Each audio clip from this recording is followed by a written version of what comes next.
सच्चिदानंद। नमो वितरागाय नमो वीतरागाय। नमो अरिहंताणं नमो अरिहंताणं। नमो सिद्धाणं नमो सिद्धाणं। नमो आयरियाणं नमो आयर्याणं। नमो वज्रायाणं नमो वज्रायाणं। नमो लोये सव्वसाहुणं नमो लोये सवसाहुणं। ऐसो पंचनमुक्कारो एषो पंचमुखारो सौवपावपणातनो सर्वपावप्रणाशनो। मंगलाणं च सौवेसिं मंगलानं च सर्वेषि। परमं भवै मंगलम् परमं भवै मंगलम्। ओम नमो भगवते वासुदेवाय ओम नमो भगवते वासुदेवाय। ओम नमः शिवाय ओम नमः शिवाय। जय सच्चिदानंद जय सच्चिदानंद।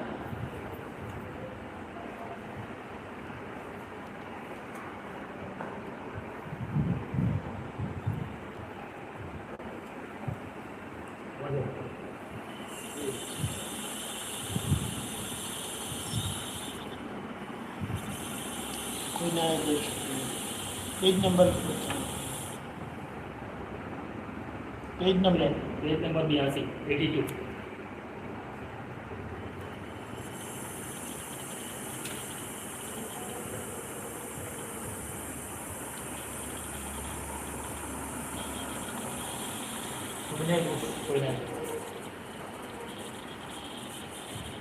जय सच्चिदानंद जय सच्चिदानंद।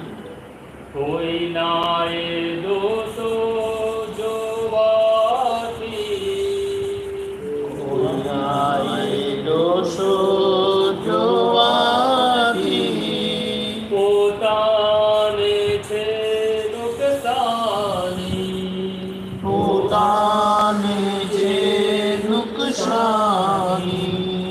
द्रेषित बुद्धि चित्त मलिन शीत बुद्धि चित्त मलिन थी।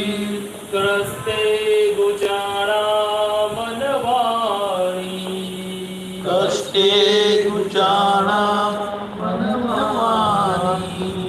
कोई नाए दोसो जो वाती कोई नाए दोषो जोवाती।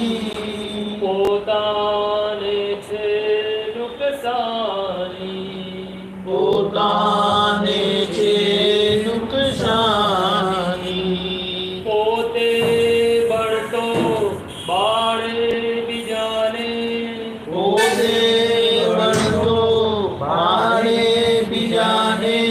क्लेशोत्पादी क्रोधाग्नि क्लेशोत्पादी क्रोधाग्नि। हकीकत માં ખુદને કઈડે છે હકીકતમાં ખુદને કહીએ છે। અણસમજણિયા ઈરખાની અણસમજણ્યા ઈર્ષાની। કોઈ નાએ દોષો જોવાથી કોઈ નાએ દોષો જોવાથી। પોતાને છે નુકસાની પોતાને છે નુકસાની। કોઈ નાએ ખોખાને ઠાર્યું કોઈ નાએ ખોખાને ઠાર્યું। સાતા આપે પુણ્યાથી સદા આવે પુણ્યાની। કોઈ નાએ જીવડાને બાળ્યો કોઈ નાએ જવડાને બાળ્યો। અશાંત કરશે પાપાદી અશાંત કરશે પાપાની।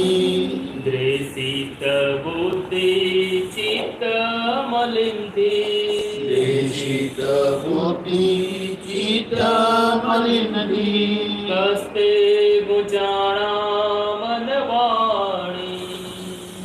કષ્ટે ગુજારા મનવાની કોઈનો એ સંયોગ બગાડ્યો કોઈનો એ સંયોગ બગાડ્યો વિરોધી બનશે ફરિયાદી વિરોધી બનશે ફરિયાદી વિપરીત બુદ્ધિ જગત અપેક્ષે વિપરીત બુદ્ધિ જગત અપેક્ષે વટ લઈ ગુચવે કર્માંદ્રી વટ લઈ ગુચવે કર્માદ્રી કોઈના એ દોષો જોવાથી કોઈના એ દોષો જોવાની પોતાને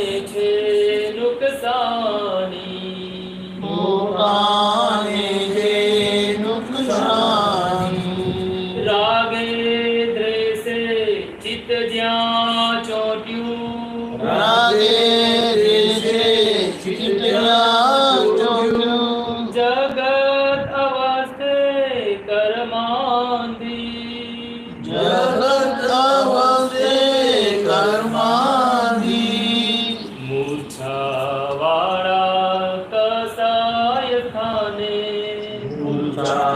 મૂર્છાવાળા કસાય સ્થાને લાયુ જડાવે મમતાની લાયુ જણાવે મમતાની દ્વેષિત બુદ્ધિ ચિત્ત મલિનથી દેશિત બુદ્ધિ ચિત્ત મલિનથી કસ્તે ગુચાણા મનવાણી કષ્ટે ગુચાણા મનવાની અહમ ગવાતા માન ઉછળતા અહં ગવાતા માન ઉછળતા માહી બબૂકે રાવાગ્નિ માહી બબુકે રાવાની મમ્મતની વચ્ચે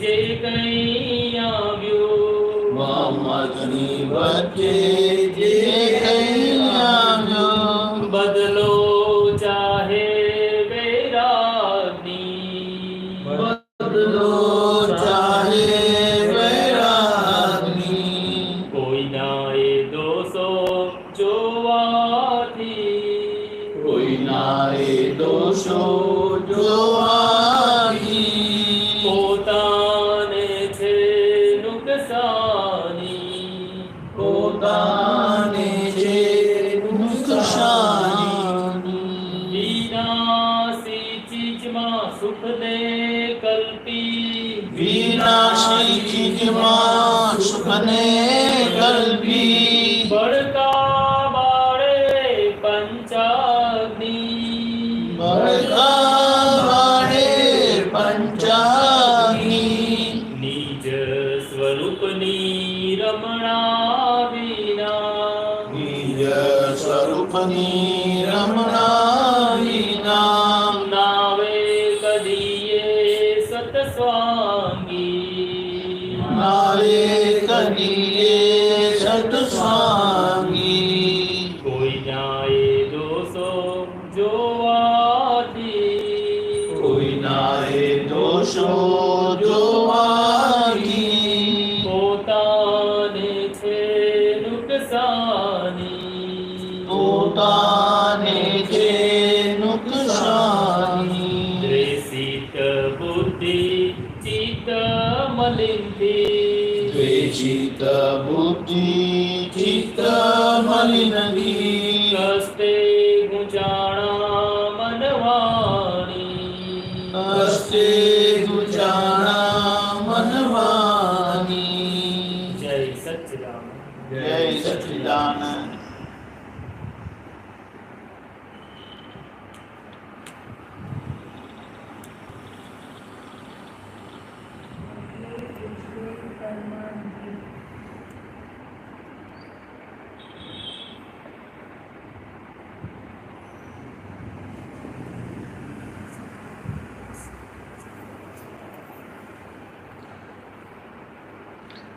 वटलय यानी रास्ते से भटक जाना, खो जाना।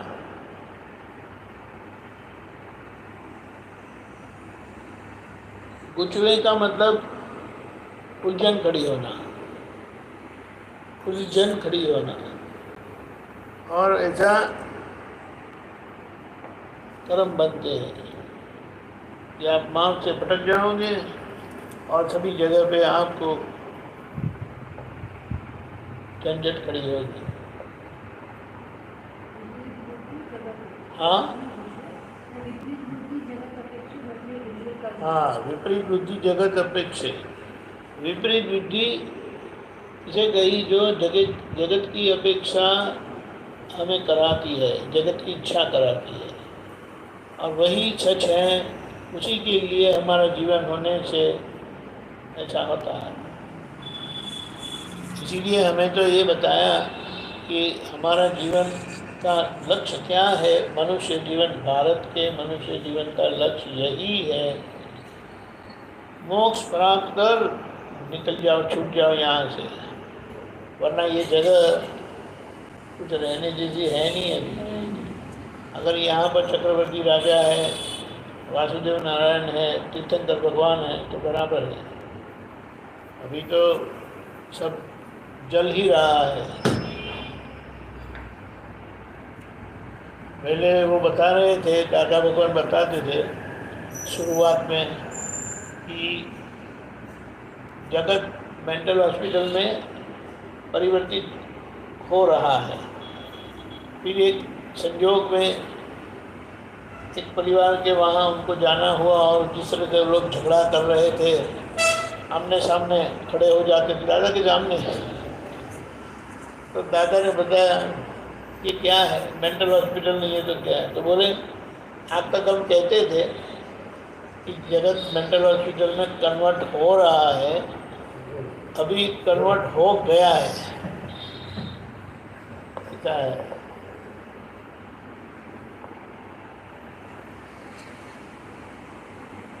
अभी कोई पाप कर्म का उदय आया है, हाँ। तो समझ रहा है कि ये अपने पाप कर्मों का उदय है। हाँ, तो उसको किस तरह से अपन कुछ उसकी निर्जला करके उसको थोड़ा उसका प्रभाव जो क्षीण कर सकते हैं, या फिर वो पूरा भोगना पड़ेगा? पहले एक बात तो यह है जी कि ऐसा ज्ञान मिलने के बाद, ज्ञान मिलने के बाद जो कर्म रह जाते हैं वह निकाचित कर्म होते हैं। वो आपको भुगतान में से गुजरवा कर ही रहेगा, गुजरना ही पड़ेगा, गुजरना पड़ेगा, यानी वो आएगा। और इसके लिए दादा ने हमें समाधान क्या दिया है, जब ऐसा कुछ आता है तब पहले तो जिनके साथ ऐसा कोई व्यवहार बनता है या बनने जा रहा है, तो मैं तुरंत दादा को याद करके तो दृष्टि से उनको देखो, व्यवहार दृष्टि से ये है, निश्चय दृष्टि से शुद्धात्मा है। आज मेरे कर्म के हिसाब से आज व्यवस्थित ये मुझे इकट्ठा हो गए, मुझे संभव से निपटारा करना है। दादा आप मुझे शक्ति दो, मेरी वाणी ऐसे निकले, मेरा व्यवहार ऐसा हो कि उनको बिल्कुल दुख ना हो, मैं उनको अनुकूल होकर निकल जाऊं, मुझे संभव से निपटारा करना है। अभी ये जब हम बोलते हैं ना, तो ये अपनी समझ की बात नहीं है, ये दादा से जो हमें समझ मिली है उनकी बात है। जिस रास्ते से वो छूट गए वही रास्ता हमें बता दिया, और उस तरह से हम जैसे आराधन करते हैं, अंदर से भाव करते हैं, मुझे संभव से निपटारा ही करना है, ऐसे आज्ञा पालन से हमारे व्यवहार में बदलाव आएगा। हमें पता नहीं चलेगा कि ये मेरी वाणी ऐसे कैसे निकली, वरना तो तोड़फोड़ कर देते। मेरा आचरण ऐसा कैसा सीधा सरल निकला, हम तो बातों बातों में झगड़ा कर लेते हैं। यही इसका उपाय है। और हो जाने के बाद यानी संयोग खत्म होने के बाद, यानी वो चले गए, अब आप भी निकल गए, अब अलग हो गए, दोनों अपने अपने घर चले गए, तो घर जाकर जहाँ जहाँ हमारी वाणी हमारा आचरण कुछ अयोग्य हुआ उसे याद कर कर माफ़ी मांगिए, प्रतिक्रमण करिए और फिर पक्का करिए कि नहीं, मुझे तो संभव से ही निपटारा करना है। इस तरह से संयोग के समय में, संयोग के पहले आज्ञा से देख लो, समझ लो, प्रार्थना करो, संयोग के समय में ध्यान रखो और संयोग खत्म होने पर जहाँ जहाँ जो जो गलतियाँ रह गई उसका प्रतिक्रमण रखिए। यही उसका विकल्प है। और ये बात क्यों है? क्योंकि हमें ज्ञान मिला है कृपा से। हमारी क्या बोले, लायकात से मेहनत होती है।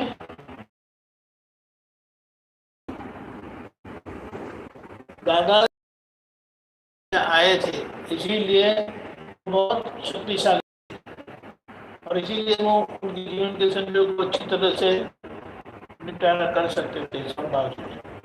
लेकिन उन्होंने कहा कि हम अवतारों से शुद्धि करते आए हैं। आपको ये जन्म में मिला है और ऐसा ज्ञान मिला है, अक्रम विज्ञान मिला है ना। बोले अक्रम विज्ञान से आप एक जन्म में मोक्ष जाएंगे, ज़्यादा से ज़्यादा 2-3 जन्म में चले जाएंगे। अभी इतना ही रखा है आपके लिए और ढेर सारी शक्तियाँ रखी है। दादा ने जो प्रार्थनाएं दी है, जो जो साधन सत्साधन दिए है, जो हमें संभव से निपटारा करने में सहायक बनता है, ऐसा रखना है, ऐसा रखना है। जैसे हम बोलते हैं ना कि सभी प्रयत्न कर लेते हैं, उसी तरह से यहाँ पर दादा के सभी उपाय जो बताए हैं ना, वो हमें कर लेना है। और उसमें क्रिया नहीं है, उसमें क्रिया नहीं है, लेकिन दादा की आज्ञा से हम करते हैं तो उससे क्या फर्क, उससे क्या परिणाम आता है हमें पता नहीं चलता है कि ये कैसे समाधान हो गया, वाणी कैसे ऐसे निकल गई, आचरण कैसे ऐसा हो गया। ये बात हमारी मर्जी, हमारी समझ, हमारी मर्जी वो सब राग द्वेष वाली है, अज्ञानता समझ वाली है। दादा के ज्ञान से अभी हमें वितरा की समझ मिली है और वितरा कैसे संयोग का निपटारा करते हैं, तो बोले समभाव से निपटारा करते हैं और हमें वही उन्होंने हाथ में दे दिया है। तो इस तरह से मुझे समभाव से निपटारा करना है, दादा आप मुझे शक्ति दो, सब परिवर्तन हो जाएगा। फिर क्योंकि अब आज्ञा में रहते हैं तो जो भुगतान आता है ना, वो देवेंद्र भाई को आता है, आपको नहीं आता है।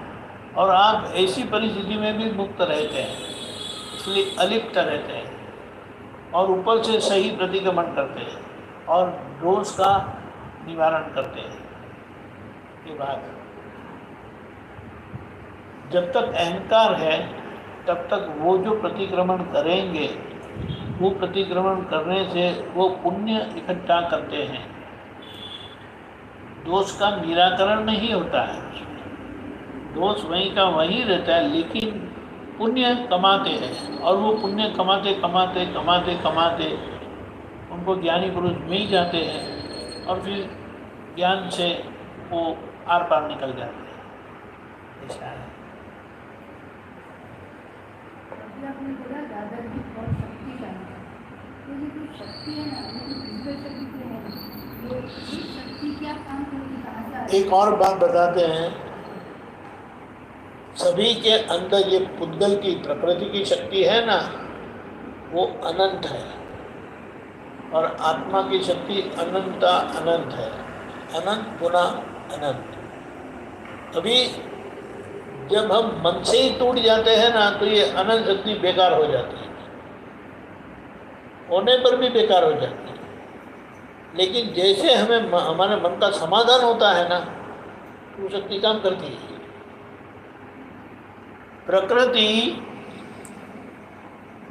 आत्मा कुछ करता नहीं है, लेकिन प्रकृति इतनी बलशाली हो जाती है कि वही अपने दोष को मिटा देती है। इसीलिए जो माता जी संभाल के निकाल करने की जो शक्ति है,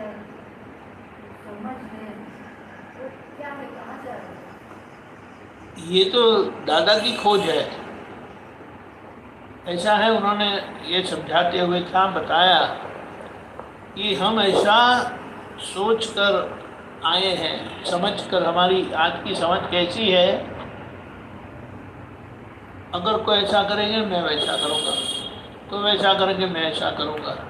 यानी ये समझ राग द्वेष वाली है, झगड़ा बढ़ाने वाली है, शांत करने वाली नहीं है।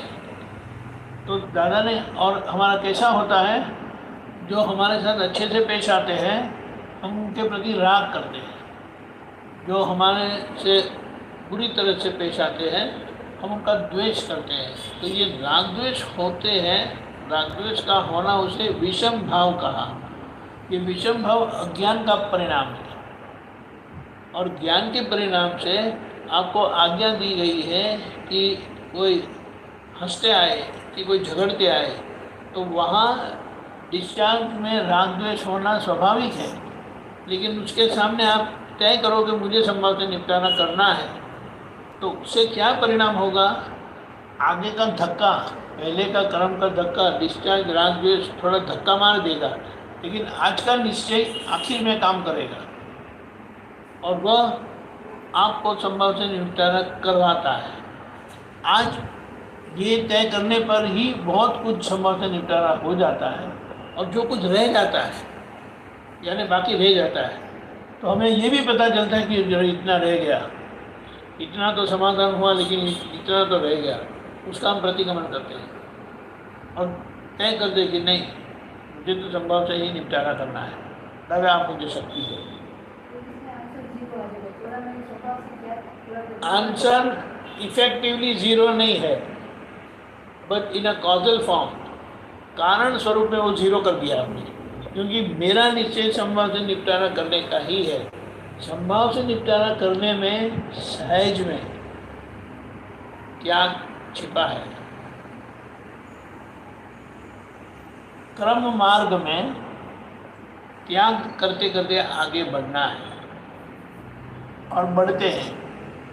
गुरु की कृपा से, गुरु की सहायता से, गुरु के आधार से, गुरु के प्रति समर्पण भाव से, उनकी आज्ञा में रहते रहते वो त्याग करते हैं। वो सीढ़ियाँ चढ़ते भी हैं, लेकिन उनको पास दृष्टि नहीं है। आधार लेते हैं आत्मा का ही कि मैं आत्मा हूँ और आत्मा की मुक्ति के लिए मैं ये त्याग करता हूँ, और करते जाते हैं। करते इसलिए कहा कि वो कर्ता भाव का मार्ग है, गलत नहीं है। लेकिन आज मन, वाणी, काया की एकता न होने के कारण यह क्रम मार्ग जो कर्ता भाव के आधार पर है वो काम नहीं करता है। जो हम परिणाम चाहते हैं, जो त्याग करना चाहते हैं, त्याग नहीं करता। उसका मतलब क्या है? त्याग करके घर छोड़कर गए ना, लेकिन वहाँ घर याद आता है, वहाँ घर याद आता है, क्योंकि शरीर से त्याग हुआ है, पानी से, मन से,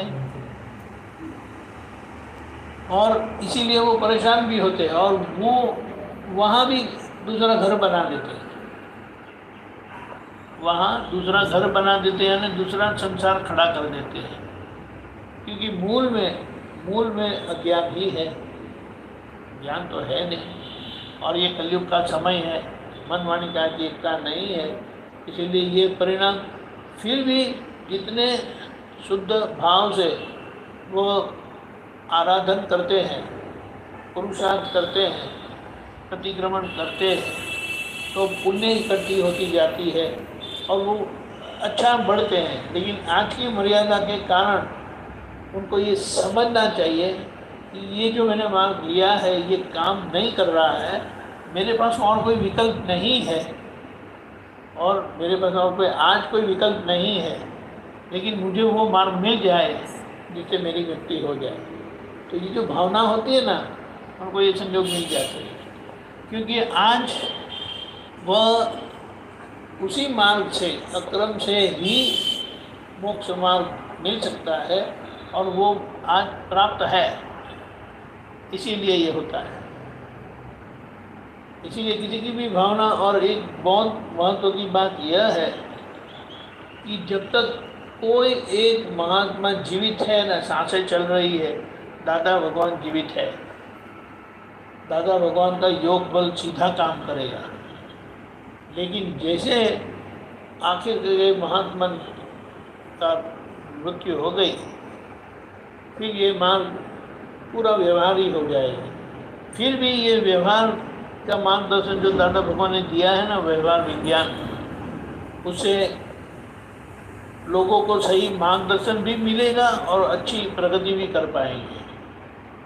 ये बात जैसा जिसने ज्ञान विधि ले लिया है, हाँ, अब उसका अंतिम समय आ रहा है, हाँ, लेकिन वो होश खो दिया उसने, हाँ, बीमारी की वजह से, हाँ, हाँ, अब उसको कोई होश नहीं है, तो कोई चिंता नहीं। ये बाहर का कनेक्शन बंद हो गया, लेकिन ये ज्ञानी ऐसा है कि उनको वो अंदर ले जाता है, अब वो बाहर नहीं आएंगे। बाहर से हमें लगता है कि ये क्या हो गया ऐसा करके, लेकिन वो अभी अंदर चले गए, ऐसा है। और किसी के प्रति अन्य से कोई क्रोध आ रहा अपने को, तो उससे क्षमा मांग, मन में क्षमा मांगते रहना उस आदमी के प्रति अपन ने, बराबर है। बस वही एक तरीका है ना, बहुत बड़ा तरीका है, क्योंकि आपने जाना कि मेरे से हमने गुस्सा कर दिया जो सही नहीं है, और आपने माफ़ी मांग ली, यही रास्ता है। लेकिन क्योंकि ये दृष्टि के साथ होने पर, मैं शुद्धात्मा हूँ की दृष्टि से होने पर, ये जो प्रतिक्रमण होता है, और औपचारिकता से कहते हैं कि हमने प्रतिक्रमण किया, हम जानते हैं कि ये प्रतिक्रमण देवेंद्र भाई ने किया, हम जानते हैं कि मैंने शुद्धात्मा दृष्टि से देखा। क्या देखा? देवेंद्र भाई की गलती, देवेंद्र भाई की गलती मैंने देखी, और अभी आपको पता चला कि देवेंद्र भाई ने गलती की है, देवेंद्र भाई से गलती हुई है। आप व्यवहार दृष्टि से अंतरात्मा दशा में जागे हुए व्यवहार दृष्टि से प्रतिक्रमण करके देवेंद्र भाई को ठीक करते हैं, क्योंकि दो कर्ता भाव है, दो कर्ता भाव। एक पारिणामिक कर्ता भाव है जो व्यवस्थित के आधार पर देवेंद्र भाई करते हैं, एक पारिणामिक कर्ता भाव है जो कर्म का परिणाम देवेंद्र भाई को नामधारी से करवाता है। ख्याल में आया? और वह कर्ता भाव, वह क्रिया ज्ञान वाली क्रिया नहीं है, अज्ञान वाली क्रिया है, इसीलिए वह राग द्वेष वाली ही है। कहीं ना कहीं किसी को दुख या सुख होगा, और आज ज़्यादा करके वह खाली होता हुआ कर्म दूसरों को दुखी देता है, खुद को भी देता है, दूसरों को भी देता है। और दूसरा कर्ता भाव आज्ञा से, व्यवहार दृष्टि की आज्ञा से होता है, जिसे आप देवेंद्र को करेक्ट कर प्रतिक्रमण करते हैं।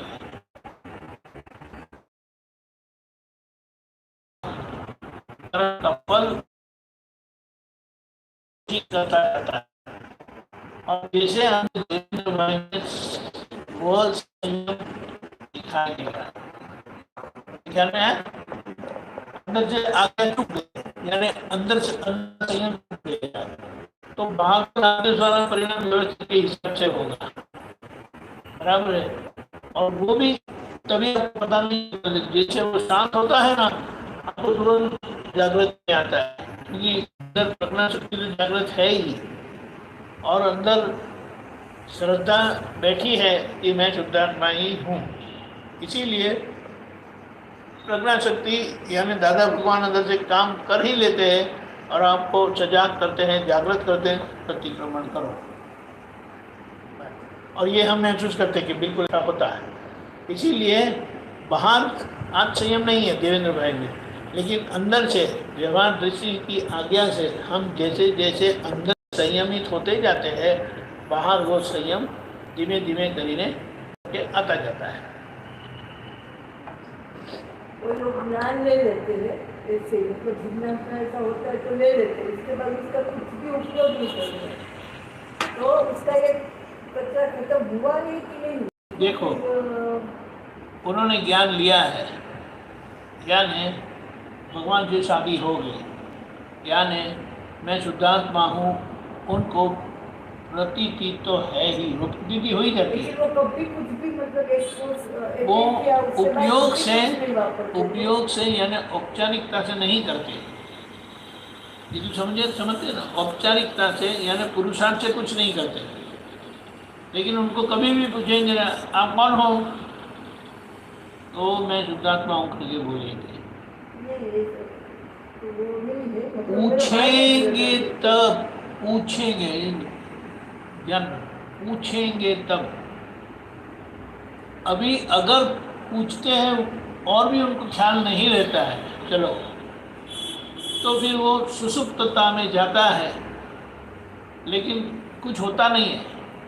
लेकिन उनको एक संयोग कभी न कभी भविष्य में आएगा, उनको ऐसा धक्का मारेगा और वो फिर से जागृत हो जाएंगे, अरे मैं तो शुद्धात्मा हूँ, और फिर से लाइन चालू हो जाएगी।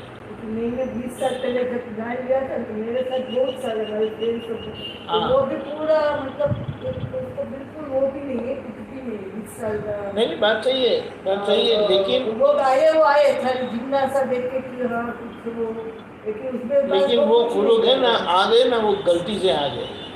हाँ गलती से जा गए और लेकिन गलती से आ गए ना, वो गलती कर बैठे। अभी वो कभी न कभी ये ज्ञान उनको जगा कर ही छोड़ेगा, इसका कोई विकल्प नहीं है, क्योंकि ये कोई मामूली ज्ञान नहीं है। इसीलिए बोले कि यहाँ आना ही नहीं, फंसना ही नहीं, और फंस गए ना तो मुख में जाना ही पड़ेगा, कंपल्सरी। और वो हम महसूस भी करते हैं, बिल्कुल बिल्कुल करते हैं। एक अनुभव ऐसा हुआ था, दादा भगवान को 70 में कोई मिले थे, 66, 67, 68, 69 क्या बोलते हैं, 69 तो हिंदी में क्या बोलते हैं,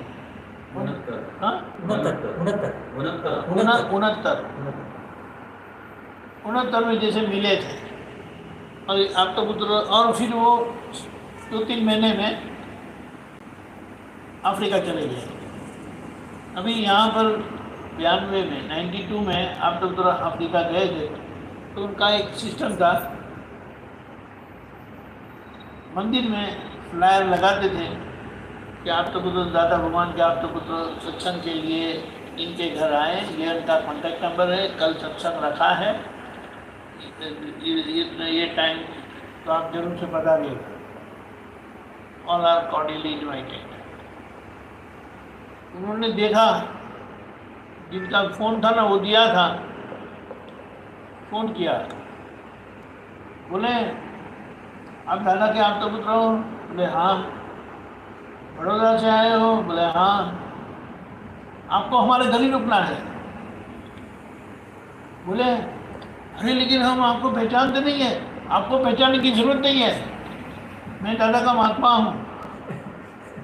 बोलो 20 साल कुछ नहीं किया, कुछ नहीं किया, वो बस इतना ही जानते थे, दादा भगवान। और फिर वो आए तो उनसे पूछताछ की, आप दादा को कब मिले थे? बोले मैं 69 में मिला था, और लेकिन मुझे 2-3 महीने में तुरंत अफ्रीका आना हुआ, फिर मैं इंडिया गया ही नहीं 20 साल 22 साल से। अच्छा, बोले आपने विधि की थी? वो क्या होता है? नहीं, उनके चरण में ये क्या बोले मस्तक रखी आपने?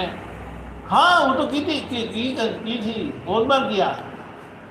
बोले आपको मालूम है मैं शुद्धात्मा हूँ? बोले नहीं मालूम। फिर कहा वो किताब दी थी आपको? बोलो कौन सी किताब? फिर वो बोले वो किताब लेके आओ, ये ऐसी किताब दी थी। बोले याद नहीं है। चलो ठीक है, आप ऐसा करना, दादा का चेहरा याद है बहुत अच्छी तरह से, देखो आप 22 साल के बाद बोलते हैं बहुत अच्छी तरह से। फिर कहा, इन लोगों ने कहा आप ऐसा करो, आज रात को आप जब घर जाते हो ना, तो सोते वक्त मैं शुद्धात्मा हूँ दादा को याद करके बोलना, उनको उनकी छवि को अंदर देखना और मैं शुद्धात्मा हूँ बोलते बोलते सो जाओ। इन्होंने ऐसा किया, फिर वो सत्संग में बैठे, प्रसाद लिया, घर गए। अभी दूसरे दिन 6 बजे से वो फ़ोन करते हैं और ये लोग थोड़ा लंबा किसी के वहाँ नाश्ता करने जाना था, इसीलिए निकल पड़े थे। यहाँ घर पर भी रिंग बजती रही, मैसेजेस आते रहे, कभी सेलफोन नहीं था। तो ये तो परेशान हो गए, फ़ोन करते ही जा रहे, करते ही जा रहे, मैसेज छोड़े ही जा रहे। फिर ये लोग 7:30-8 बजे आए वापस, तो देखा कि किसी का संदेशा है, तो देखा तो उन्हीं का संदेशा था।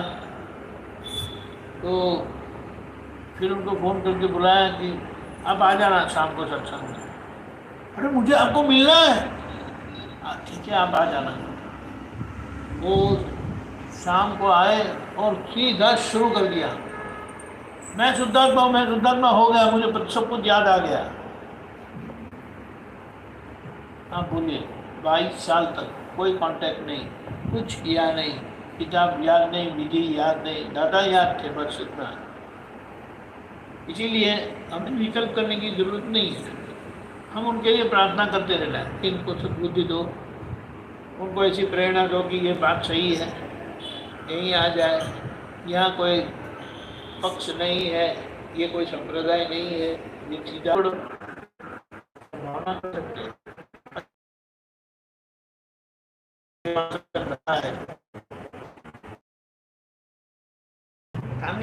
जरूरी नहीं है कि वो नहीं आए, शायद उनको ऐसा इच्छा हो गई कि चलो ना आधा घंटा जाके आते हैं, तो कहीं ना कहीं कोई कनेक्शन हो जाएगा।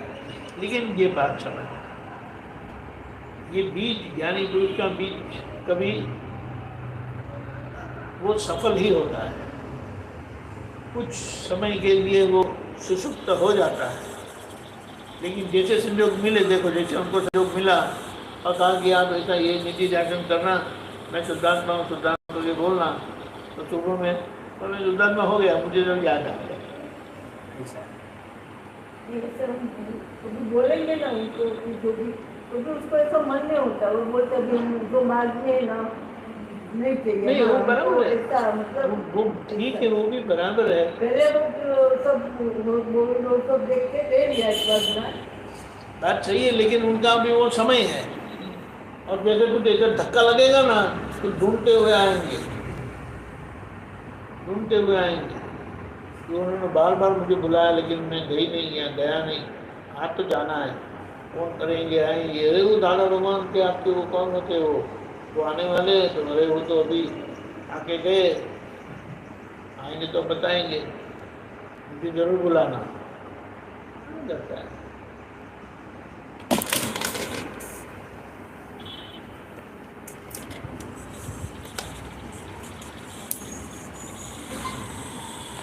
ऐसा है, बोलो। हमें ऐसा है ना, हमें कोई विकल्प करना नहीं है, इतना बात समझ है। ये दादा भगवान का कल्याण यज्ञ है, हमारे बुद्धि के बाहर की बात है। हम तो ऐसा ही बोलते, कुछ आएंगे तो कुछ होता है, ऐसा नहीं है। हमें तो ये मौका मिला है, आप अपना उपयोग कर लो। चलो, उनके वहाँ कुछ ना कोई कुछ प्रसंग होते हैं, संयोग आते हैं, कुछ ना कुछ तो होता है। आपका जाना होगा, आपको बुलाएंगे, आप जाएंगे। अभी आप जाएंगे तो आप तो ये दृष्टि के साथ जाएंगे, और आप ये दृष्टि का उपयोग भी करते हैं, तो आप वहाँ जाके सब कुछ सत्य शुद्धात्मा देखेंगे। वो जो भी धर्म आराधना करते हैं, जो भी स्तवन बोलते हैं या भजन खाते हैं, तो आप गाएंगे उनके साथ। आपकी दृष्टि कुछ और ही है, उनके पास दृष्टि है लेकिन वो उपयोग नहीं कर रहे हैं। तो वो जो वातावरण बनता है ना शुद्ध उपयोग का, वो बहुत स्पर्श करता है। ये आप आए तो बहुत अच्छा लगा। हाँ, अच्छा लगा। दृष्टि सामान्य दृष्टि नहीं है, ये वितराग दृष्टि है।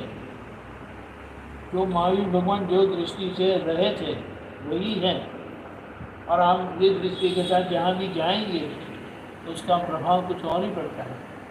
हम नहीं जानते कि हमारे ये चेहरे पर भी कितना बदलाव आया है। हमें तो ऐसा ही लगता है कि हम तो वैसे के वैसे ही दिख रहे हैं, कोई फर्क नहीं लगता है। नहीं, बहुत फर्क पड़ा है। एक कहे ना तो एक कक्षा की चित्त प्रसन्नता खुली है। हाँ हाँ,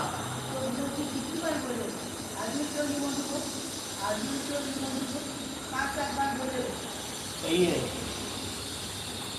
वही देखो, ऐसा है ना कि हम सोशल करने नहीं गए थे, हमारा आचरण सोशल का होता भी नहीं, लेकिन उनके वहाँ जाएंगे तो बातें होगी, कुछ न कुछ संजोग आएगा, बातें होगी, दादा की बात होगी, भक्ति होगी, तो वो जो आशय है और हम शुद्ध उपयोग से जाते हैं, उसका प्रभाव ही कुछ और है। और भी अगर आपने देखा होगा, वो लोग वही एक्सीडेंट की बातें करते थे, इतना इंटरेस्ट से करते थे। हमने कोई इंटरेस्ट बताया? हम तो इतना ड्राई पास किया ना उसको, कि तो आखिर में बंद हो गए।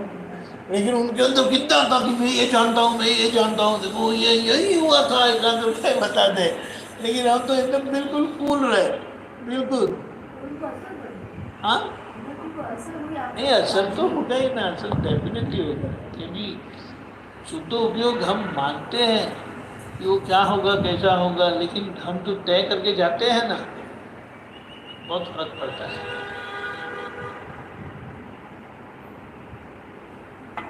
लोगों को शुद्ध उपयोग मिला है, लेकिन ये सारा उपयोग इसी में जाता है।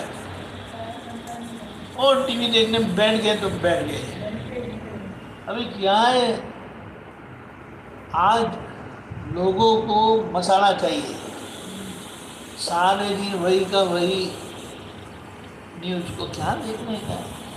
और हमारे पेट की आग मिट गई, हमारे मन की अशांति गई, बोले उनका ठिकाना नहीं हुआ और उनके पीछे लग गए। अरे इतने इंटरेस्ट से बात करते हैं, बस वो स्वाभाविक ऐसा ही होता है।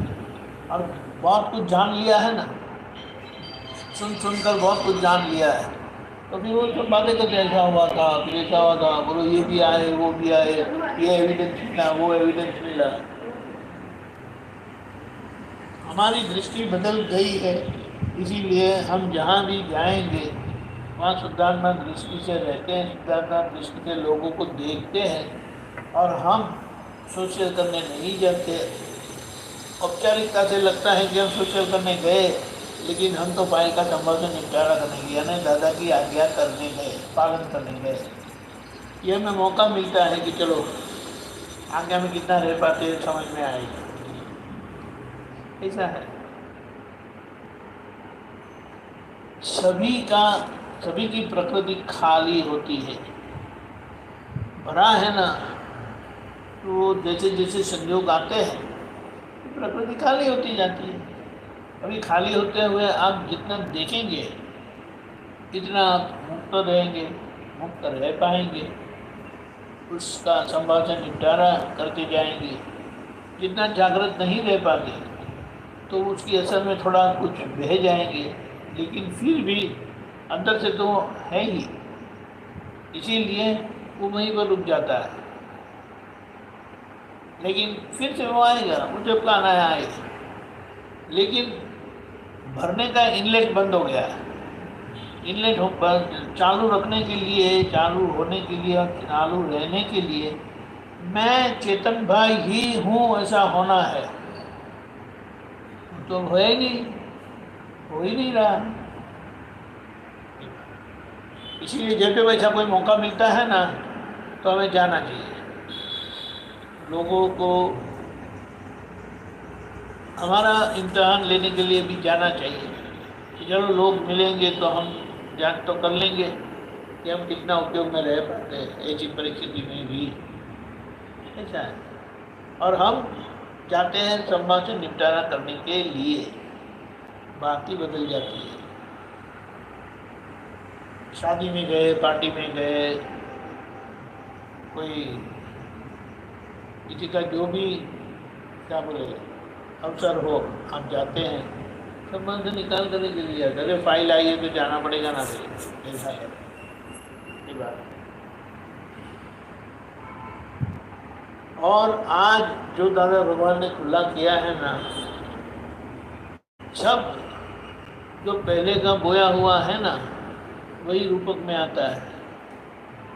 यानी कोई किसी की गलती है ही नहीं, है ही नहीं। और ये समझ से हम देख नहीं पाते, क्योंकि हम इतने जागृत नहीं रहते हैं या जागृत रह नहीं पाते। लेकिन बाद में हमें पता चलता है कि चलो जांच करो ना, इन्होंने किया या किसी ने करवाया। अगर इन्होंने किया है, परसों क्यों नहीं किया, आज ही क्यों किया, ये 3 बजे ही क्यों किया, 12 बजे क्यों नहीं किया? उसका जवाब मिलेगा कि आज हुआ और ये समय में ही हुआ और ये जगह पे ही हुआ। वो किसने तय किया कि 3 बजे करो? किसने तय किया कि ये जगह पे करो?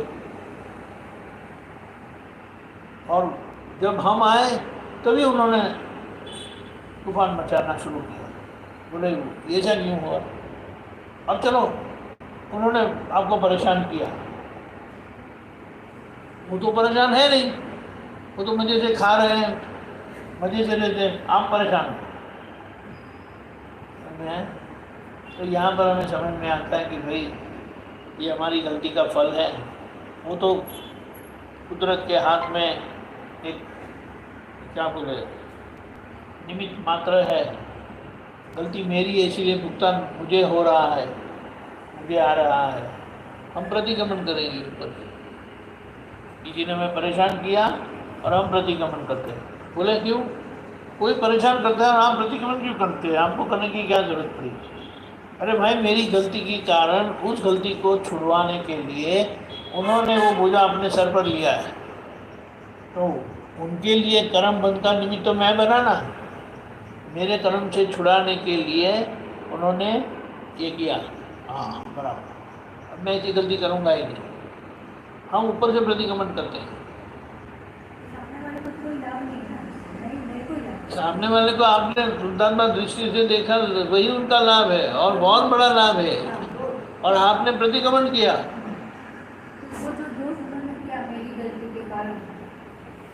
वो तो उनके सर पर लगता ही है,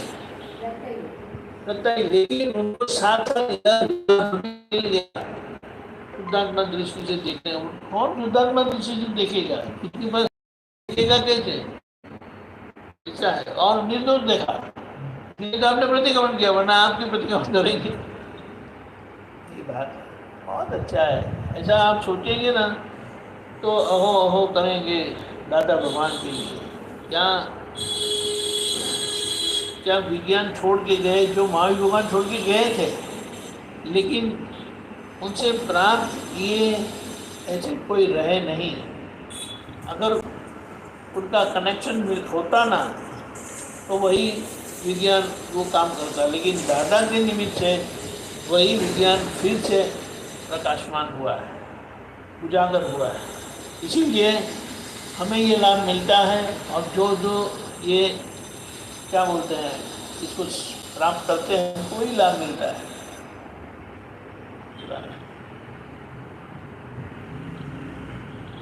हमें तो ढूंढ निकालना है कि कहीं सारे दिन में हम कितना परेशान होते हैं और कितना लोगों को हमारे निमित्त से परेशानी देते रहते हैं। कुछ ना कुछ तो होता ही रहता है। घर में सामने वाले ने कुछ कहा तो बोले क्या बोलते रहते हैं, कुछ अक्ल है कि नहीं? ये समय संजोग देखो ना, क्या बोलते कुछ भी, लेकिन ये बोलने की टेप रिकॉर्ड बोलती है। अभी सुनना है उनको, वो सुने तो उनके लिए भी अच्छा है, लेकिन हम जागृति से उपयोग से सुनते हैं उनको और परेशान होते हैं। लेकिन वो तो बिल्कुल स्वस्थ ही है, उनको कोई तकलीफ नहीं है, परेशान हम है। तो ये परिस्थिति में कौन भुगत रहा है वो देख लो, समझ लो, प्रतिगमन करके आगे बढ़ो। हमें ये मौका मिला अपनी गलती को देखने का, हमें ये मौका मिला अपनी गलती का प्रतिक्रमण करने का, उसका मौका उठा के चलते बनो। ऐसा है ना, शादी करते हैं ना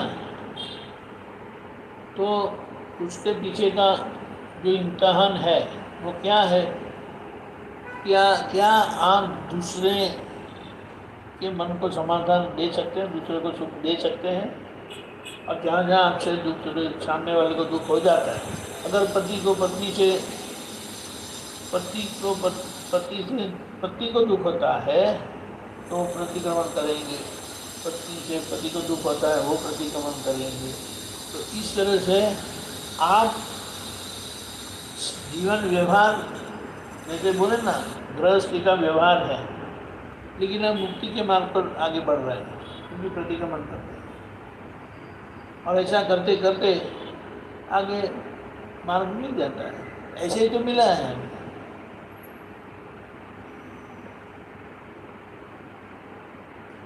और दादा भगवान मिले, उसका उल्लास बरकरार रखना है, जागृत रखना है। कौन मिले हैं मुझे? महावीर भगवान के कोटि के, ऋषभदेव भगवान के कोटि के, कृष्ण भगवान के कोटि के ज्ञानी पुरुष मिले हैं। अब ये हमें क्या करना चाहिए समझ लो। ऐसा है। पुरुषार्थ और व्यवस्थित, वो दोनों में क्या मतलब? क्या क्या व्यवस्थित और पुरुषार्थ, मतलब हमारा पुरुषार्थ कैसे है और व्यवस्थित क्या है? व्यवस्थित का मतलब क्या है? ये आपका नाम कितना में क्या नाम? हाँ, संगीता बेन। संगीता बेन को व्यवस्थित शक्ति क्या करवाती है? हमें जो संगीता बेन करते हैं वो व्यवस्थित शक्ति करवाती है। व्यवस्थित का मतलब क्या है कि जो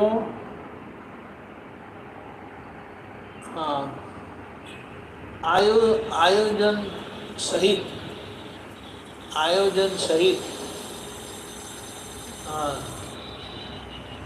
संचालन होता है, आयोजन सहित संचालन होता है प्रकृति का, और आपको वो संयोग प्राप्त होता है, उससे जुड़े हुए सब दूसरे पुरावा मिलते हैं और आपको भुगतान आता है। तो पुरुषार्थ क्या है? मतलब एक मिनट पहले तो ये हुआ, ये तो समझे नहीं। ये जो नाम क्या बोला, संगीता बेन। संगीता बेन यानी संगीता बेन के मन वाणी काया, संगीता बेन के बुद्धि चित्त अहंकार, वो सब व्यवस्थित क्या है। अभी मन का तो आपको पता है,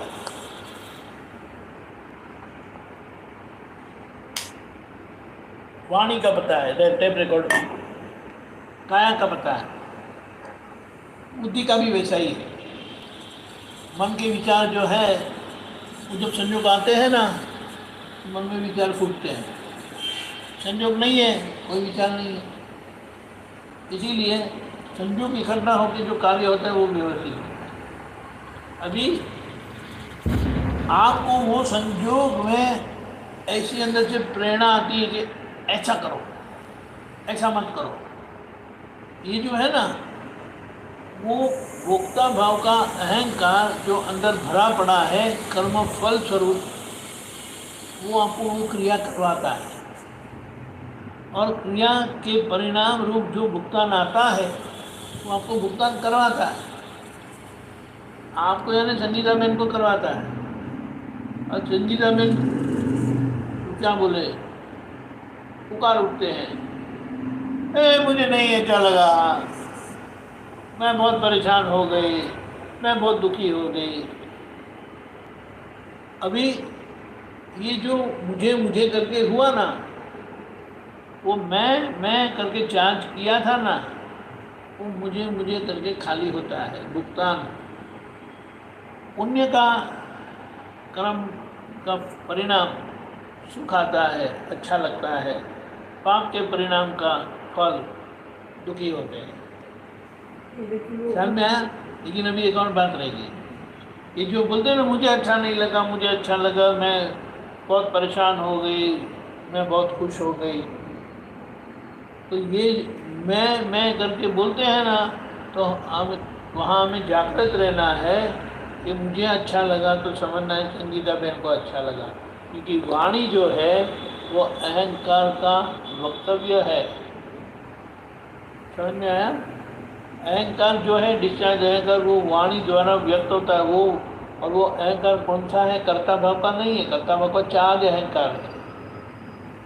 भोक्ता भाव का अहंकार वो डिस्चार्ज अहंकार है जो सभी में होता है, लेकिन हमारे में चार्ज अहंकार नहीं होने से वो डिस्चार्ज अहंकार खाली करवाता है, यानी खाली होता जाता है।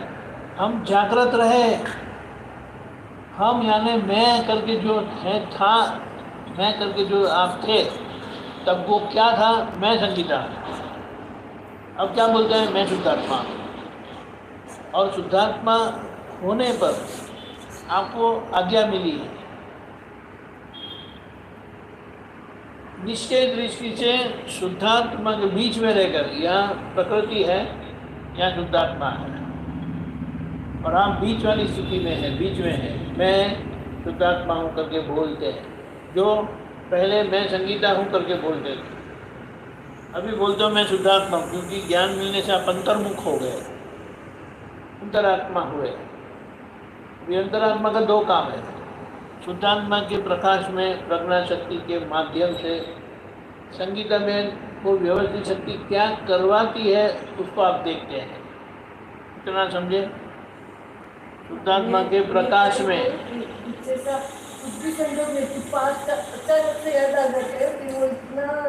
लेकिन जो भी है वो संगीता को होता है, और वो आपको अंतरात्मा दशा में प्रज्ञा शक्ति के प्रकाश में संगीता में को ऐसा हुआ और वो व्यवस्थित ने उनको ऐसा करवाया, ऐसा आपको संगीता को भी नहीं चाहिए, मेरे को भी चाहिए,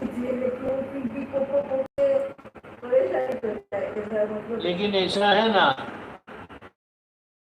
संगीता को भी नहीं चाहिए, लेकिन भर के लाए हैं उसके, और वो आप भर के नहीं लाए हैं।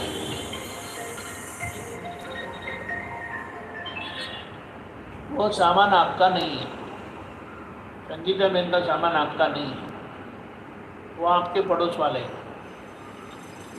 समझ में आया? समझ में आया? क्योंकि आप संगीता बहन से अलग हो गए हैं, आप संगीता बहन नहीं है। संगीता बहन वो संगीता बहन को आता है, क्योंकि लेकिन वो बोलते क्या है? मुझे अच्छा नहीं लगा, मैं बहुत परेशान हो गई। तो हमें तुरंत समझ लेना है, अरे किसको अच्छा नहीं लगा? शुद्धात्मा को? नहीं, शुद्धात्मा को तो नहीं अच्छा लगने का कुछ होता ही नहीं है। तो किसको अच्छा नहीं लगा? वो संगीता बहन को अच्छा नहीं लगा। ख्याल में है? तो ये जो वाणी निकलती है, समझना है। एक उदाहरण देता हूँ। चेतन भाई आए घर, बोले हाँ पैर बहुत दुख रहे हैं। क्या बोलेंगे? पैर बहुत दुख रहे हैं। आपको क्या पता चलता है किसके पैर दुखते हैं? वो क्लैरिटी वाली ही बात है। और यही बात जब संगीता बहन बोलते हैं मेरा सर बहुत दुख रहा है, तो आपको क्या समझना है? जैसे चेतन भाई ने अपने पैर के लिए कहा तो आपको पता चला कि चेतन, उन्होंने ऐसा नहीं कहा है चेतन भाई का पैर दुख रहा है, वो तो ऐसा ही बोले कि मेरा पैर दुख रहा है। बराबर है? उसी तरह से जब संगीता बहन बोलते हैं ऐसा, तो उसे अच्छे से सुन लो, समझ लो, पहचान लो और अपनी जगह पे रहो। ओहो संगीता बहन का सिर दुख रहा है, उन्हें बाम लगा दूँ, विक्स लगा दूँ, पट्टा लगा दूँ, अच्छा रहेगा। पट्टा लगा दूँ, सुला दो उसको, आधा घंटा 1 घंटा सो जाएंगे, थोड़ा फ्रेश हो। इमोशनल भी रहता है, कुछ भी होता है, लेकिन वो शुद्धात्मा इमोशनल होता है ना? वो नहीं होता है, लेकिन थोड़ा भूगोटा का जो डिफरेंट रखते भी, तो भूगोटा ये बंद हो जाना चाहिए ना, वो बंद थोड़ी देर ज़्यादा ही चालू रहेगा। बात सही है, वो कर्म के हिसाब पर आधार रखता है। कोई हिसाब जिस आगे चले जाता है, कोई हिसाब आके बहुत टाइम तक नहीं, रुकता है। हम अलग रखेंगे फिर भी वो बोलता रहता है, बार बार वो पॉपअप होता है ना। इनका पैर दुख रहा है, आप तो अलग ही है, तो अलग होने से क्या इनका पैर दुखना बंद हो जाएगा? बहुत दुखता है, आपने देखा तो दुखना बंद हो जाना चाहिए। नहीं, वो अपना काम करता है, आपको अपना काम करना है। लेकिन जिस तरह से आप चेतन भाई से रहते हो, उसी तरह से संगीता बहन से रहना है उनके सामने। यही बात समझना है। ज्ञान मिलने से ऐसा तय नहीं होता है कि संगीता बहन को अभी झूठ नहीं बोलना है, संगीता बहन को अच्छे से ही बोलना है, संगीता बहन को अच्छा ही करना है, संगीता बहन को अच्छा ही विचार आना चाहिए। ऐसा कहीं लिखा नहीं है, क्योंकि भरा हुआ माल है, उसका निपटारा नहीं हुआ, यानी उसका उसको क्या बोलते हैं, उसको हटाया नहीं है, उसको संभाला था आज तक, शक्ति समझ के इकट्ठा किया, लेकिन अभी समझ में आ गया कि ये कचरा ही है। तो जब ये बार बार सोचने से और भी हम कर्म का वो वापस नहीं कुछ नहीं होता। नहीं वो नहीं कर रहे हैं ना, खत्म नहीं कर रहे हैं ना, वो ही नहीं। क्या नहीं कर रहे? वो जो कर्म खत्म होने के लिए, जरा होने के लिए आए थे, लेकिन वो वापस वो तो आपने उनके साथ ढंग से नहीं रहे, शुद्धात्मा दृष्टि से नहीं रहे, संभाव से निपटारा नहीं किया, जहाँ गलती रहेगी वहाँ उसका प्रतिक्रमण रह गया है, तो रुक जाता है। देखो, सुबह में आपने कचरा निकाला, लेकिन वो कुर्सी से नीचे झाड़ू निकालना ही रह गया। तो जब आप बैठते नहीं, यार वो रह गया, तो क्या करेंगे? अगर आपको अंदर से होता है तो आप तुरंत एक फटका लगा देंगे। और भी जैसा मतलब शाम को 6 बजे करना ही है ना, एकदम उठा लेंगे। ख्याल में आया? ये बात रह जाता है, लेकिन हम जागृत हैं, इसीलिए वो जागृति के परिणाम से आपको कभी न कभी वो कचरा दिखाई देगा, और जब दिखाई देगा तो आप तब उठा के फेंक देंगे, यानी उसका निराकरण कर देंगे। कोई जल्दबाजी नहीं करनी है, लेकिन संगीता में इनकी टोपी आपको नहीं पहननी है। ये समझ में आया? संगीता में इनका एक भी परमाणु आपका नहीं है, क्योंकि परमाणु तत्व और शुद्धात्मा तत्व, शुद्धात्मा चेतन तत्व है, परमाणु जड़ तत्व है। ख्याल में आया? तो वो साथ में होते हुए भी एक दूसरे से कुछ लेना देना नहीं है, केवल संयोग संबंध है। एक क्रिया आगे के धक्के से, व्यवस्थित के शक्ति से वो क्रिया करता रहता है, और रत्ना शक्ति सभी क्रियाओं को प्रकाशित करती है। क्या देखने का मतलब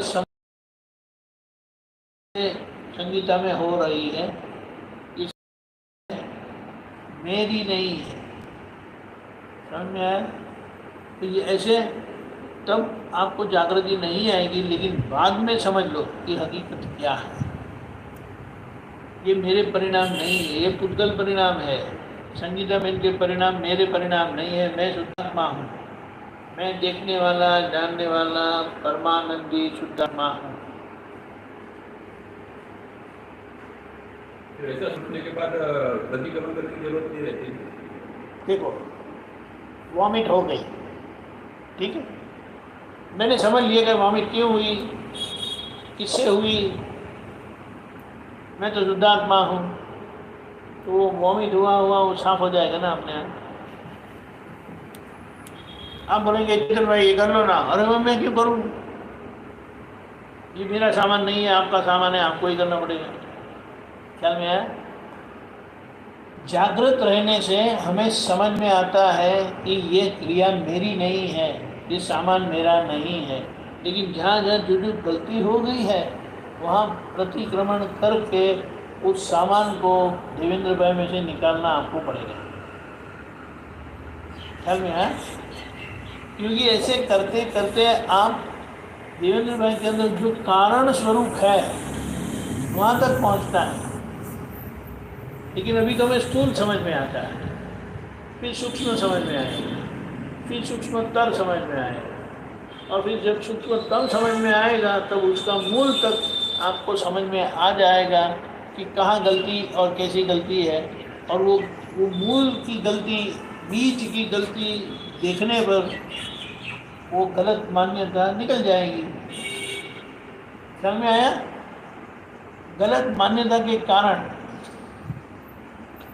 हम गलत बोलते रहते हैं, हम गलत करते रहते हैं। लेकिन अभी हमारी समझ से हमें केवल क्रिया दिखाई देती है। देवेंद्र भाई ने गलत किया, देवेंद्र भाई ने गलत बोला, देवेंद्र भाई ने गलत सोचा। तो ये बाहर का प्रतिक्रमण करते करते हम अंदर जाते हैं। स्थूल, सूक्ष्म, सूक्ष्मतर, सूक्ष्मतम, सूक्ष्मतम वहाँ कारण छिपा है, और वो आपको समझ में आ जाने पर वो मिट गया, आप फ्री हो गए। ये प्रोसेस है और ये हो रहा है, उसको होने दो। लेकिन एक बात ऐसी है, बार बार हमें ये सुनने में आता है, लोगों को प्रतिक्रमण की बहुत एलर्जी है। गलत करते हैं उसकी एलर्जी नहीं है। ख्याल में आया? कहीं ना कहीं से ढूंढ निकालते हैं कि दादा ने कहा कि प्रतिक्रमण नहीं करना है। जो सही सच्चे विज्ञानी है ना, उनको प्रतिक्रमण की जरूरत नहीं है। तो आपने टोपी पहन ही ली, हमें दादा बाबा ने ज्ञान देके विज्ञानी बना दिया है, तो अभी मुझे प्रतिक्रमण करने की जरूरत नहीं है। अब क्या करेंगे? सारे दिन वॉमिट करते रहते हैं, सारा घर भद्दा कर दिया है, और बोलते प्रतिक्रमण नहीं करना है। क्या बात है? तो किसी को भी दिखाई देता है, तो किसी को दिखाई न दे तो आपको वो प्रतिक्रमण औपचारिक नहीं रहता, नहीं तो वो औपचारिकता से भी प्रतिक्रमण रहता है। ये बात। और प्रतिक्रमण क्रिया मेरी क्रिया नहीं है, वो जागृति के परिणाम से शुद्धिकरण प्रक्रिया होती है। लेकिन क्योंकि वहाँ आज्ञा के कर्ता भाव के कारण वो होता है, इसीलिए उतना ही चार्ज होता है। लेकिन वो पुण्यानुबंधी पुण्य का काम करता है, जो हमें महाविद्य क्षेत्र ले जाएगा।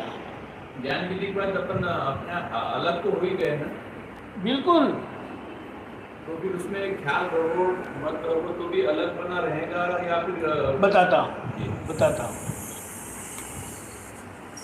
अलग हो ही गए हो, लेकिन ख्याल नहीं रहता।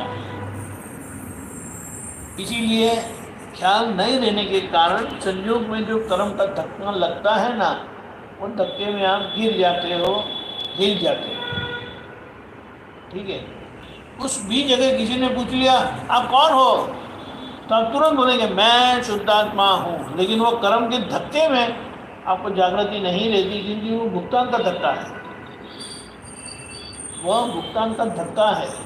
और इसीलिए वो भुगतान में हम जागृत नहीं रह पाते। इसीलिए एक अपेक्षा से ऐसा बताया है, लोग बहुत तगड़ी घी की जो मिठाइयाँ होती है ना, वो खाकर हजम कर लेते हैं। लेकिन एक हल्का सा भुगतान आता है ना, उसको हजम नहीं कर सकते। लेकिन वो भुगतान को समझना है, किसको हुआ,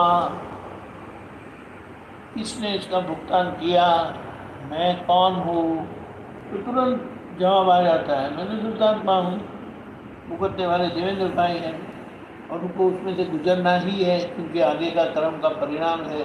लेकिन उसमें मैं भुगतने वाला नहीं रहा, और वो परिणाम में शायद देवेंद्र भाई चिल्लाए भी, चीख भी पड़े। जैसे माई भगवान के कान में से वो दिखाना था, तो भगवान की चीख पड़ी थी। और वो वहाँ समझ लेते हैं कि वह माई भगवान के वो परिणाम नहीं थे, वो वर्धमान स्वामी के परिणाम थे।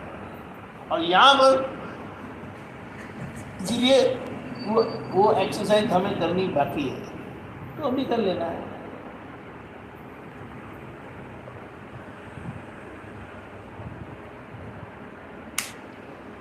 प्रतिक्रमण का मतलब क्या है? आपने देखा, आपके शुद्ध उपयोग के परिणाम से आपने प्रकृति का दोष देखा और उस प्रकृति को आपने शुद्ध किया है। देखने के कारण परिणाम से यह शुद्धिकरण प्रक्रिया होती है, लेकिन आज प्रक्रिया होने पर हो नहीं पा रही है, प्रतिक्रमण रह जाता है। यानी गलती 100% मिट नहीं सकती है। क्यों नहीं मिट सकती? क्योंकि आज मन वाणी कह के एकता नहीं है। इसीलिए जो तय करते हैं ना, वो काम पूरा नहीं होता है, उसमें कुछ ना कुछ रह जाता है। इसीलिए वो प्रतिक्रमण भी करना पड़ता है और प्रतिक्रमण भी रह जाता है। इसीलिए जो रह गया प्रतिक्रमण, उसका हम प्रतिक्रमण करते हैं। ख्याल में आया? उसे अप्रत्याख्यानी दोष बोलते हैं। जो प्रत्याख्यान जिसका रह गया, उसका हम प्रत्याख्यान करते हैं, तो उसका परिणाम भविष्य में आएगा कि तब आपको जागृति रहेगी, तब मन वाणी का की एकता भी होगी, जागृति भी होगी और संभव से निपटारा भी होगा। ज्ञान विधि के बाद एक तो चरण विधि जरूरी है रोज करना, और एक दूसरा दादा भगवान का जयकारा, ये दो ही चीजें जरूरी है। और रात को जब सोते हैं ना, मैं शुद्धात्मा करके सोना, वो बहुत अच्छा है, उपयोगी है और फलदायी है। क्योंकि जो 6-8 घंटे आप सोते हैं ना, तो सोने में ऐसे ही शुद्धात्मा के खाते में जमा हो जाता है। शुद्धात्मा से और बोलते सोना। हाँ, एक बात समझना है, बिल्कुल फिट कर देना है। ऐसी दृष्टि मिलने के बाद जो परमात्मा योग प्राप्त होता है, वहाँ केवल उसको क्या बोलेंगे, ज्ञान क्रिया रहती है। वहाँ पर कोई उद्गल क्रिया रहती नहीं है। उद्गल क्रिया सब प्रकृति के अधीन व्यवस्थित के सत्ता है। और पुरुषार्थ का भाग जितना आपने देखा, वही आपका पुरुषार्थ है। इसीलिए ज्ञान क्रिया व्याम मोक्ष करके बताया है। ज्ञान क्रिया से मोक्ष, अज्ञान क्रिया से उद्गल परिणाम और नया कर्म बनता है। ऐसा ज्ञान मिलने के बाद केवल ज्ञान क्रिया ही रहती है। जो भी क्रिया दिखाई देती है ज्ञान के परिणाम से, औपचारिकता से, जैसे प्रतिक्रमण है वगैरह विधि करते हैं, वो क्रिया होते हुए भी उसमें क्रिया कांड नहीं है, क्योंकि वो क्रिया करने वाले आप नहीं हैं, आप करवाते हैं। ख्याल में आया? और दादा की आज्ञा भी है। हाँ, आज्ञा के अनुसार ही आप करते हैं ना। और अपने को इसमें से दान पुण्य करना ऐसा कुछ रहता है? वो तो देवेंद्र भाई की इच्छा होती है तो वो दे करे, लेकिन सबसे बड़ा दान जो है उसे अभय दान कहा है भगवान ने, कि आपके परिणाम ऐसे हो जाते संपूर्ण अहिंसक, किसी को भी आपके तरफ से बिल्कुल तकलीफ नहीं होती, बिल्कुल दुख नहीं पहुंचता है। ऐसा अभय दान हमें हमारे भाव में, कैसे हम बोलते हैं ना, प्राणमन वचन काया से किसी भी जीव को किंचित मात्र दुख ना हो ना हो ना हो, ये हमारी अभय दान की भावना है। लेकिन कुछ क्रिया ऐसी है जैसे जब घर में कुछ कीड़े मकोड़े ये वो हो जाते हैं, कभी कुछ अनाज से बच्चे, तो अपने को थोड़ा वो न चाहते हुए भी हिंसा होती जाती है। बराबर है। इसीलिए ये क्या कहा है, ये ज्ञान गृहस्थी को मिला है। गृहस्थ जीवन में जीने वाले को यह ज्ञान मिला है, इसीलिए कुछ खोट को क्या बोलते हैं, नुकसान, कुछ नुकसान उनके सिर पर कंपलसरी है। कुछ कमी रह जाए। नहीं, कमी नहीं, कुछ क्या बोले, एक मुनाफा है, दूसरा नुकसान है ना, क्या वो नुकसान आपको नुकसान का बोझ लेके जाना पड़ता है, लेकिन वो कुछ नहीं है। समझ में आया? इसीलिए एक बात यहाँ जो भगवान ने कही है वो बात हम समझ लें। द्रव्य हिंसा वो उदय कर्म के अधीन है और भाव हिंसा अज्ञान के अधीन है। समझ में आया? जो कर्म के अधीन जो एक दिखाई जैसी हिंसा होती है ना, उसका बोझा बहुत नहीं है। और उदय कर्म से होती हुई हिंसा के जिम्मेदार आप हकीकत में नहीं हो, फिर भी हम प्रतिक्रमण करते हैं। इसीलिए वो प्रतिक्रमण करने से उसका दाग हमें नहीं लगता। फिर संजोग ऐसा आएगा कि आपको ऐसा कुछ रहना ही नहीं पड़ेगा। घर है, चार दीवारें हैं, तो ये सब झंझट आती ही है। घर ले लिया है तो काम करने वाले आएंगे, वो काम करने वाले ढंग से काम करेंगे नहीं, आपको बोलना पड़ेगा, डांटना पड़ेगा, निकाल देना पड़ेगा। ये सब ग्रस्त जीवन के साथ जुड़ी हुई समस्या या जुड़ी हुई हिंसा आपको सर पर लेकर जाना ही है। लेकिन उसका दोष इतना बड़ा नहीं है जितना हम आज्ञा में नहीं रहते ना, उसका दोष बहुत बड़ा है। क्योंकि ये तो कंपल्सन है। प्रकृति के भाग का जो दोष है ना, वो हमारी इच्छा से नहीं हो रहा है। और अगर आज इच्छा भी है तो वो आपकी इच्छा नहीं है। क्योंकि हमारा भाव क्या है? प्रार्थना वचन दास है, किसी जीव को किंचित मात्र दुख ना हो, ना हो, ना हो। ये संसार की कोई विनाशी चीज मुझे भाव से चाहिए नहीं। ये क्या बताते हैं आप जो है ना। इसीलिए यहाँ एक बात अच्छी आई है तो हम उसे समझ लेते हैं। दोष वाला भाग जो है आज का, वो आप नहीं है, वो आपका नहीं है। ख्याल में है? वो आप नहीं हो और वो आपका नहीं है। और ये जो कहते हैं कि मुझे किसी को भी दुख नहीं देना है, बिल्कुल दोष नहीं करना है, किसी को भी दुखी नहीं करना है, मेरा ही दोष देखना है, सभी को निर्दोष देखना है, वो आज के सही में आप हो, वहाँ की स्वतंत्रता है, उसका हमें उपयोग कर लेना है। अभी ख्याल में है? अपन बोलते कि संसार की किसी भी विनाशी चीज मुझे नहीं चाहिए। तो दादा ने ये भी कहा है कि दादाजी ने ये भी कहा है कि भाई कोई भी चीज़ से नफरत करोगे तो वो चीज़ अगले जन्म में प्राप्त नहीं होंगी। तो विनाशी चीज ऐसा है ना, अगले जन्म में आपको क्या चाहिए वो बात चाहिए। लेकिन क्या बताया, ये ज्ञान होने के बाद जो भी उद्गल का सामान है वह आपको जो चाहिए, जब तक आपकी सांसें चलती है, जब तक आपका निर्वाण नहीं होता, जब तक आप मोक्ष में नहीं जाते, तो व्यवस्थित शक्ति सब सप्लाई करती रहेगी।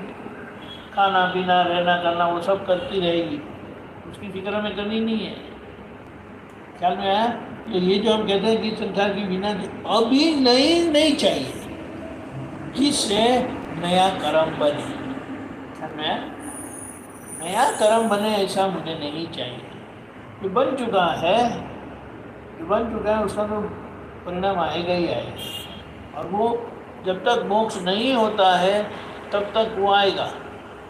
यहाँ एक तरफ मोक्ष हो गया, खत्म हो गई बात।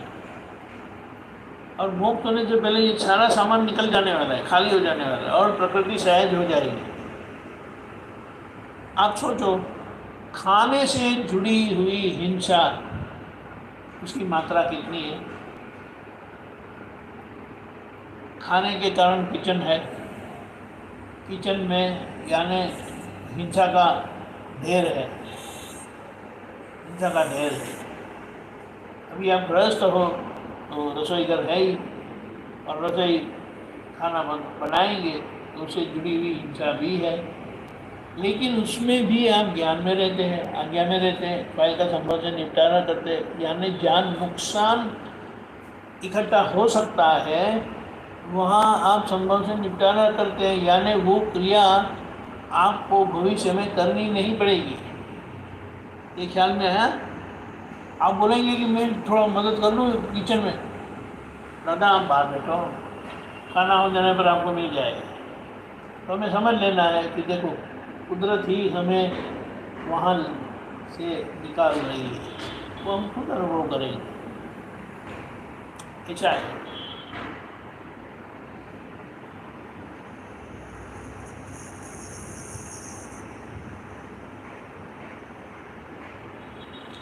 छोटी छोटी बातें लेकिन उसकी क्लैरिटी हो जाए ना तो हम अच्छे से पुरुषार्थ कर सकते हैं, स्वस्थ रह सकते हैं और घर में एक माहौल बना के रख सकते हैं जहाँ सब एकता और प्रेम से रहेंगे।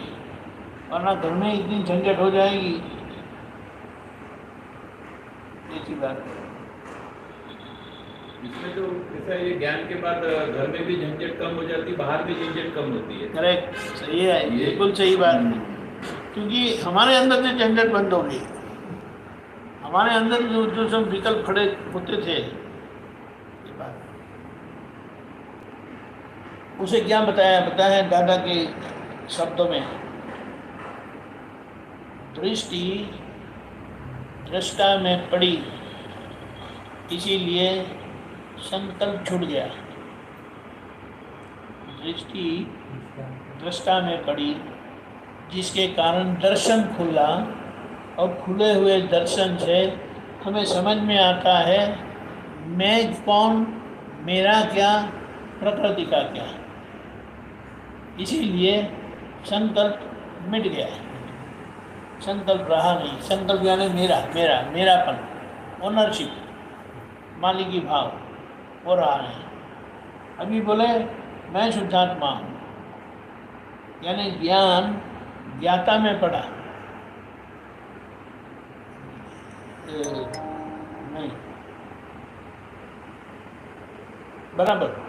ज्ञान ज्ञाता में पढ़ने से आप का विकल्प चले गया, यानी मैं निश्चय निर्णय से केवल शुद्धात्मा ही हूँ वो हो गया है।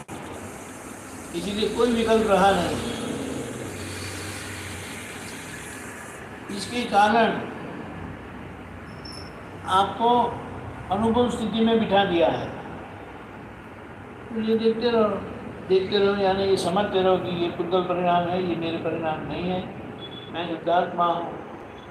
जहाँ संकल्प विकल्प गए वो सही मोक्ष मार्ग है। इसीलिए हम कह सकते हैं कि हमें सही मोक्ष मार्ग मिला है। बोलिए।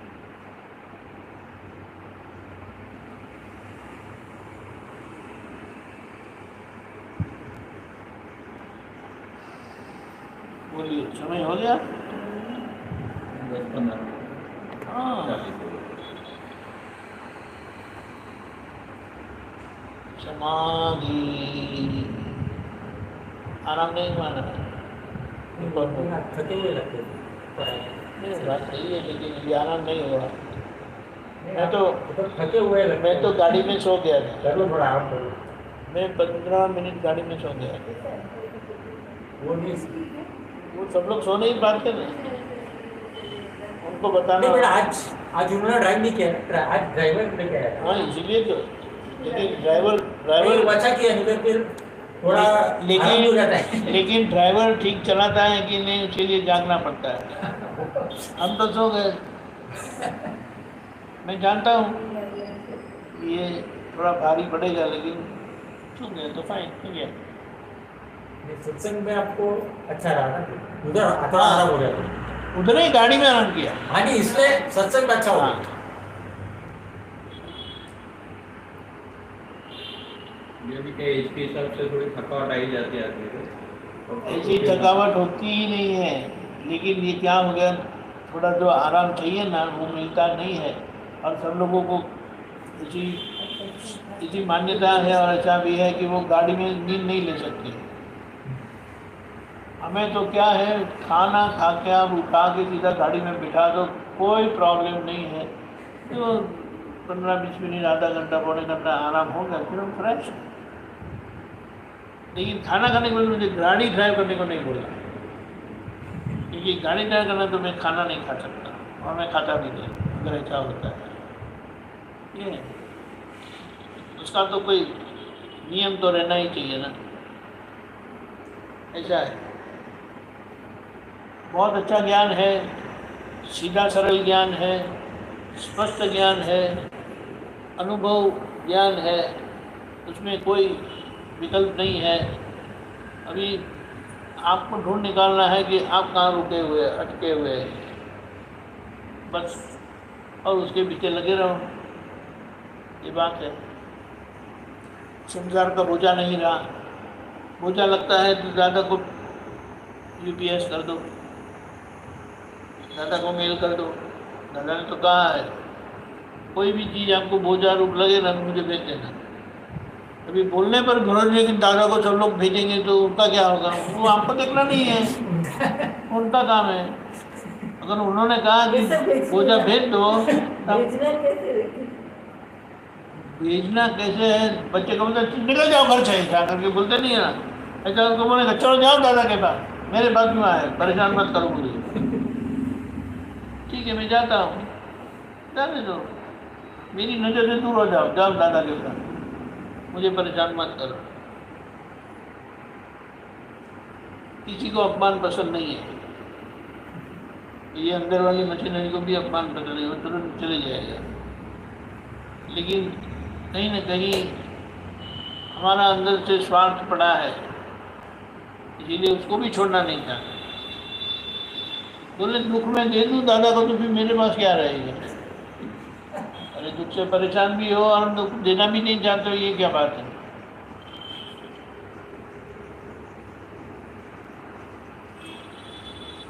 मूल मोक्ष मार्ग जो महावीर भगवान ने बताया वही मिला है। कोई बोलते हम मानते नहीं है, तो हम कहाँ आपको मनवाना चाहते हैं भाई। हम नहीं कहते कि आप मानो, हम तो वो महसूस करते हैं, हम वो जी रहे हैं, इसीलिए कहते हैं। आप बोलते मानते नहीं है, तो ठीक है मत मानो, इतना तो हमें विश्वास होना चाहिए ना। आपको बोलते कि नहीं आपकी शादी नहीं हुई है, तो आप क्या उनसे उलझोगे, झगड़ा करोगे, मनवाएंगे कि नहीं मेरी शादी हुई है। मानना है तो मानो, नहीं मानना है तो मत मानो, मेरी कोई समस्या नहीं है। न मानने से तो शादी तो नहीं जाती। नहीं वही बात है, कोई आपको आपके ऊपर शंका करे, कहे कि आपकी शादी नहीं हुई, ऐसा लगता है, तो बोले ठीक है, वो आपकी मर्जी है, आपकी दृष्टि है। वो हमने जाना कि आपके जो पंडित जी ने आपको शादी करवाई थी ना, वो कुछ जानते नहीं थे, उसी वजह पढ़ के कर लिया। अरे ऐसे में तो हम शादी भी कर लिए, बच्चे भी हो गए, और हम बोलते हैं कि शादी नहीं हुई ठीक से। समझ में आया बात है। और बहुत और कभी ऐसी शंका नहीं हुई कि ये मेरी पत्नी है कि नहीं।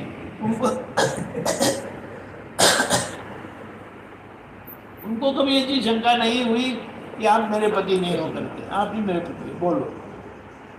तो व्हाट अ सक्सेसफुल मैरिज, और हम विकल्प करते रहते हैं। और यहाँ तो ज्ञानी पुरुष के योग बल से ये प्राप्त होता है, यहाँ कोई शंका का स्थान ही नहीं है। इसीलिए क्या कहा, कृपा से मिला है ना, इसीलिए कृपा के भाग की निसंगता रहती है।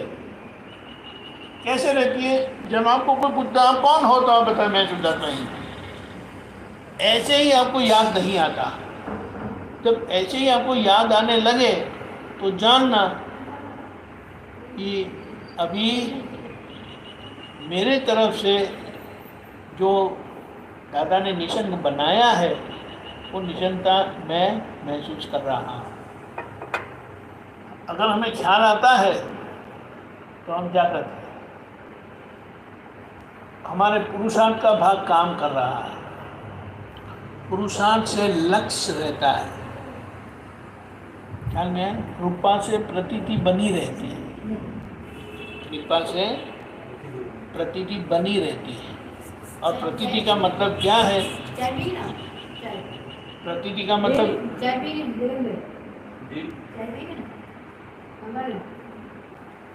प्रतीति का मतलब ये है कि आपको ऐसे ही याद नहीं रहता, ऐसे ही याद रहता है तो वो लक्ष्य में जाता है।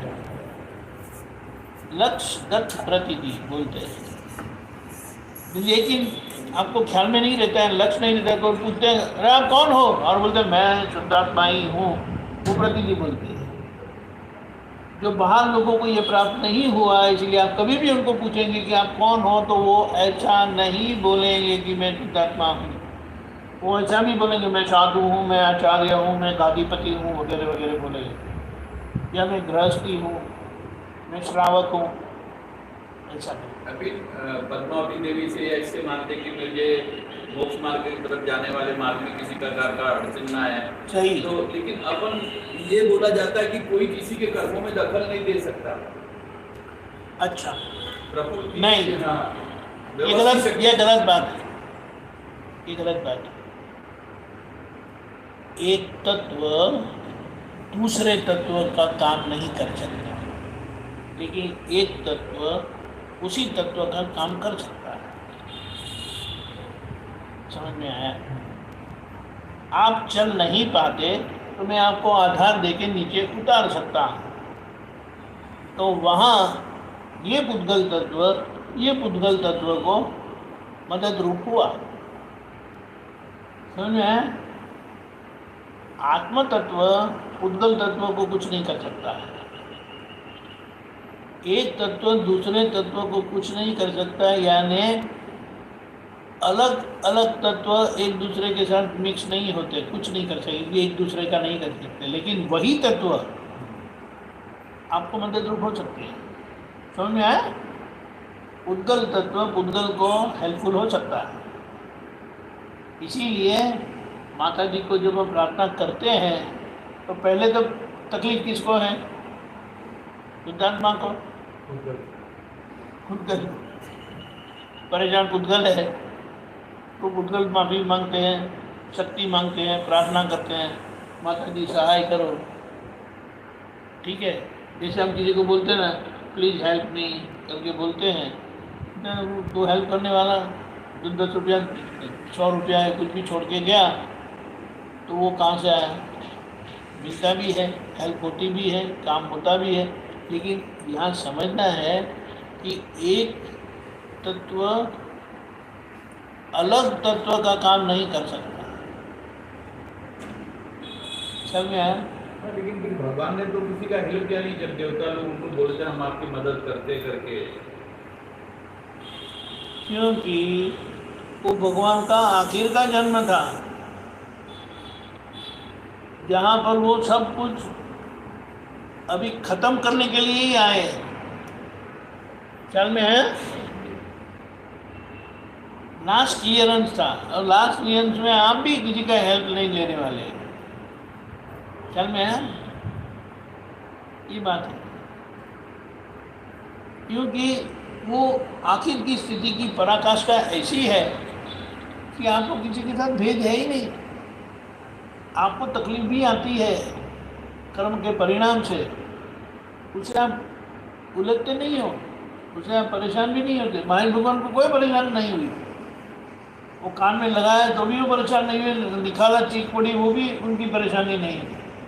उन्होंने वर्धमान स्वामी को क्या क्या हुआ उसको अलग रह करके देखा। ख्याल में है? ये है, इसीलिए कहा कि भगवान ने कोई तप नहीं किया। और हम कहते हैं बोले 12.5 साल तक तप किया, 12.5 साल तक सोए नहीं। इसका मतलब क्या है? आत्म स्वरूप से जागृत रहे। महात्मा भी सोते नहीं है, महात्मा पुद्गल महात्मा नहीं है, अंतर्हत बंद दशा वो महात्मा की दशा है। ख्याल में आया? ये इसीलिए ये वीडियो हम आयोजन करके सोते हैं, रहते हैं, आज्ञा में रहने के लिए वीडियो आयोजन करते हैं, वो ज्ञान क्रिया है, उत्कल क्रिया नहीं है उसमें। इसलिए कहा बात समझेंगे तो बहुत सीधी है, सरल है, कोई तकलीफ नहीं है। इसलिए और मुफ्त में ज्ञान मिला है, कृपा से मिला है, इसलिए बात समझ लेना। क्योंकि हम करते करते करते करते ही आए हैं, इसीलिए हमें करने की ही समझ में आती है। करना चाहिए, करेंगे तो होगा, ऐसा मानते हैं। लेकिन करने वाला भाग केवल आज्ञा तक सीमित रहा, उसके आगे नहीं। उद्गल क्रिया के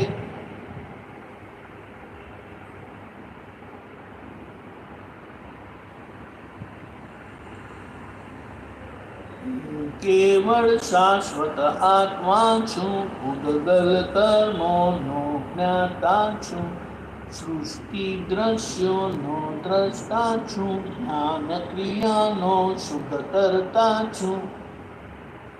चला है?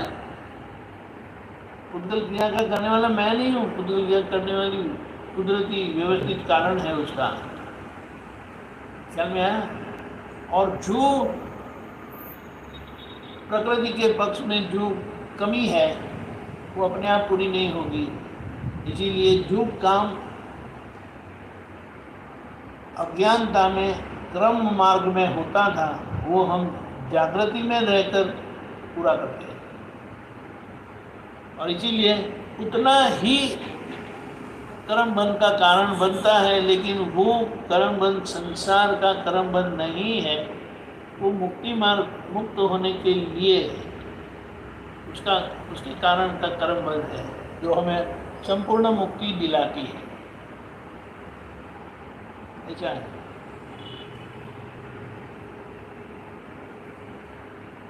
तो निश्चय से, पुरुषार्थ से, प्रतिक्रमण से लक्ष्य रहेगा, और ऐसे बार बार जब लक्ष्य रहेगा तो कभी कभी अनुभव भी खुला होगा, और ऐसे ही अनुभव इकट्ठा होते होते होते होते होते पूर्ण समझ वो केवल ज्ञान है, वो भगवान के दर्शन होने पर हो जाने वाला है।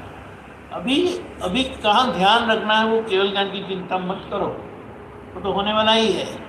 अभी जो चिंता करनी है ना, हमारे नज़दीक वाले जो सब लेने देने वाले हैं ना, उसको ख्याल रखो, उसको संभालो, उसके साथ मत उलझो। ये उलझते रहते हैं, बोलते मुझे केवल ज्ञान की बहुत चिंता है, उसका कोई मतलब ही नहीं बनता है। इन लोगों का ध्यान रखो बस, कैसे भी करके उनको खुश रखो, कैसे भी करके वो दुखी ना हो वो देखो। कुछ करने की जरूरत नहीं है, लेकिन दुखी ना हो वो देखना है।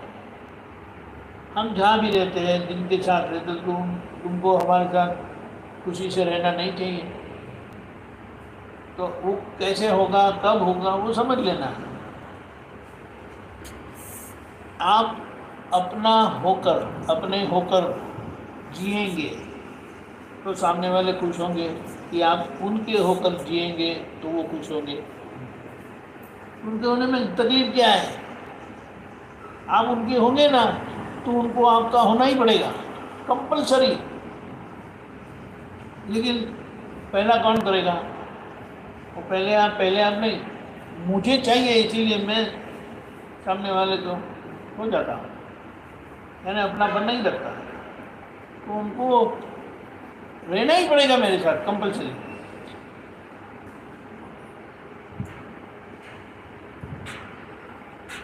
इसीलिए कहा बार बार बात समझ लो, समझ लेंगे तो।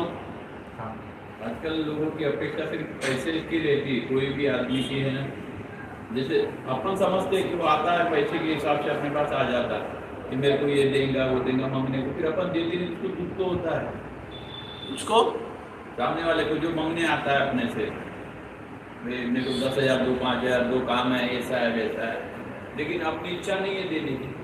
बात सही है। हाँ, अपन देते नहीं। धीमे धीमे कैसा होगा, धीमे धीमे कैसा होगा। महावीर भगवान के साथ क्या हुआ था उसको हम थोड़ा देख लेते हैं।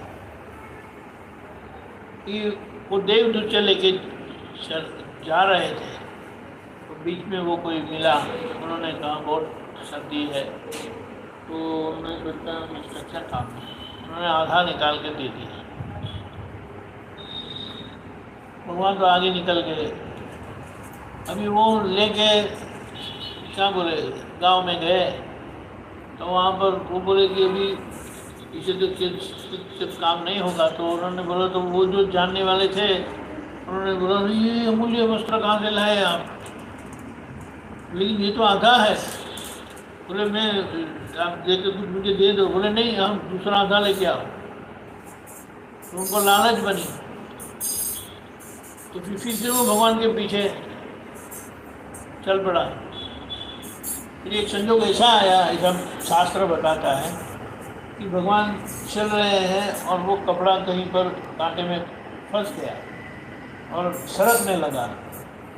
तो भगवान ऐसे सोच बताते हैं, अभी ये शरीर को ही खाली करना है तो उसको लेके क्या करेंगे, जाओ, लेके छोड़ दिया। वो पीछे पीछे ही चल रहा था और ये मौका लेके वो दूसरा लेके चले गया। लेकिन भगवान को अभी उसकी ज़रूरत नहीं थी, वो आगे बढ़ना चाहते थे। आज के संजोग में आपको अगर वो संभव है, हो सकता है तो करिए, नहीं संभव है तो मत करिए। और आपको लगता है कि ये विचार के कारण उनको दुख हुआ तो आप माफ़ी मांग लो, माफ़ी मांगने में कोई हर्ज नहीं है। लेकिन ऐसा है ना, सभी को कुछ न कुछ देना जरूरी नहीं है। और ऐसा है ना, आज सभी को कुछ न कुछ अपेक्षा बनी रहती है, इसीलिए हमें समझ के करना है। और अगर कहीं अपेक्षा पूरी नहीं होती है, इसीलिए उसे क्या बोलते हैं, अपेक्षा भंग का दोष। वो क्या होता, देने के बाद और ज्यादा वो दुश्मनी पैदा हो, जब मांगने जाते हैं तो फिर उसको बुरा लगता है, फिर और वो ज्यादा वो खींचातान हो जाती है। नहीं, हमें एक बात समझ लेना है कि हम जो बात करते हैं वो मेरी समझ में आ गई। ऐसा लोग मांगने आते हैं ना, तो हमें इतना देने का जहाँ वापसी की उम्मीद ही नहीं है, और वापसी का फ़ोन भी नहीं करना है, वो आके दे जाता है तो बहुत अच्छा है। आगे अपेक्षा रखता है वो रखेगा ही नहीं, रखेगा ही नहीं। आपने आपका जो हो सकता था आपने किया, लेकिन लोगों को ऐसा होता है जो मुफ्त में मिलता है तो क्यों न करें, और ऐसा होता है। इसीलिए हमें बोझा बने ऐसा कोई कार्य करना नहीं है, वो पक्का समझ के रखना है, वो आपकी चॉइस है। और जहाँ उनको लगता है, आपको लगता है कि उनका भी मन बिगड़ेगा आपके लूज व्यवहार से, तो आपको प्रतिक्रमण करके भी वो स्टॉप करना चाहिए। ख्याल में आया?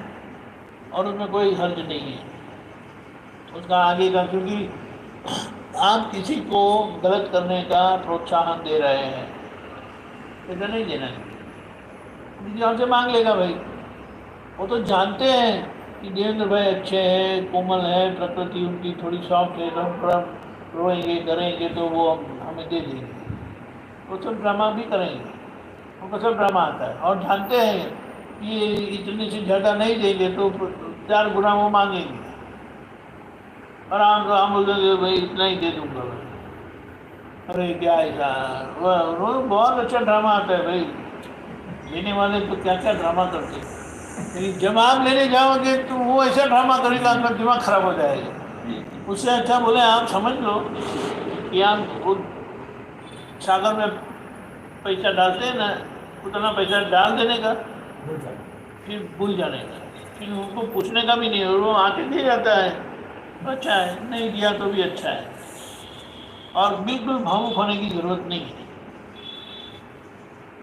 हम भावुक होते हैं, मार खाते हैं, अब जीते हुए उन्होंने परेशान किया, ऐसा नहीं।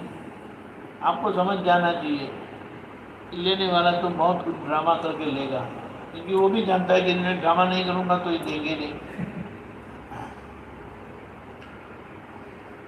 और अगर मैं इतना मांगता हूँ तो मुझे इतना ही देंगे। वो सब समझ के हमें हिसाब निकाल के सब भाव से निपटारा करना है। अच्छा है, एक बात समझना है कि हमें ये जो ज्ञान मिला है ना, व्यवहार के बीच में मिला है, यानी कि व्यवहार छूटा नहीं है, और हमें भगवान का ताज और भगवान की गोद में बैठने को मिल गया है। इसीलिए ये व्यवहार का किस तरह से संभव से निपटारा करना है वो समझ के करना है, ये बात है।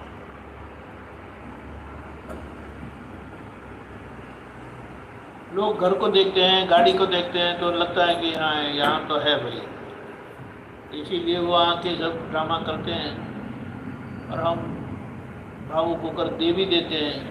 वो कितना भी बोले ना कि मैं इतनी सूद दूंगा, 2% दूंगा और 3% दूंगा, वो हाँ हाँ करने का है, लेकिन देने का उतना ही कि जो वापस ना दे तो आपके मन को ठेस ना पहुँचे।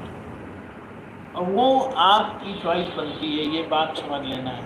यू हैव राइट, आपकी सेफ साइड करने का आपको हक है।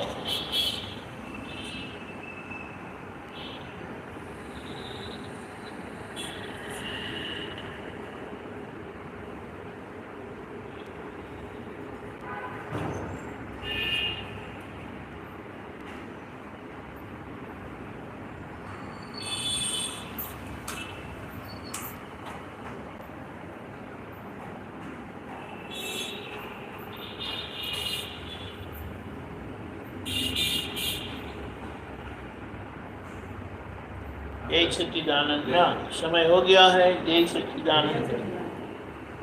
थोड़ा कीर्तन प्रति बोल लेते हैं।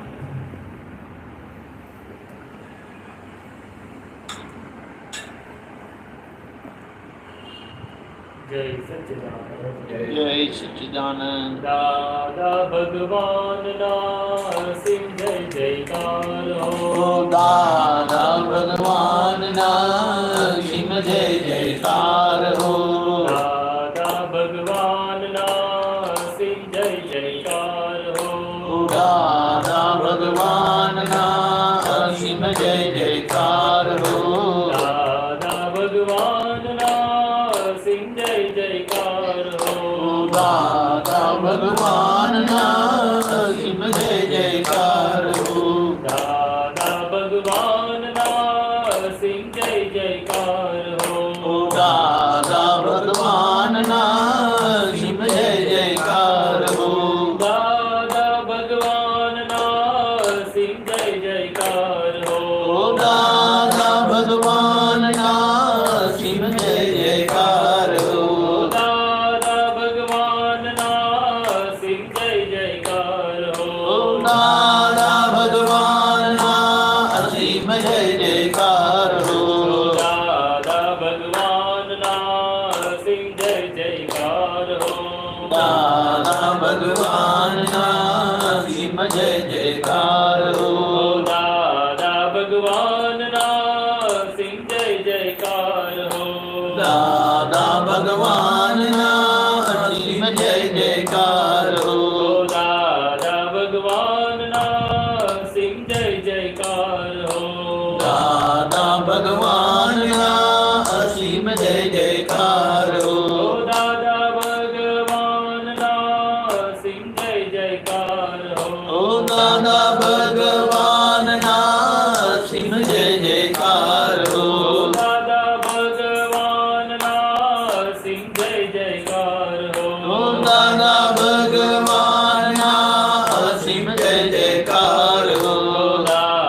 भगवान ना सिंह जय जयकार हो। दादा भगवान ना असीम जय जयकार हो। दादा भगवान ना सिंह जय जयकार हो। दादा भगवान ना असीम जय जयकार हो।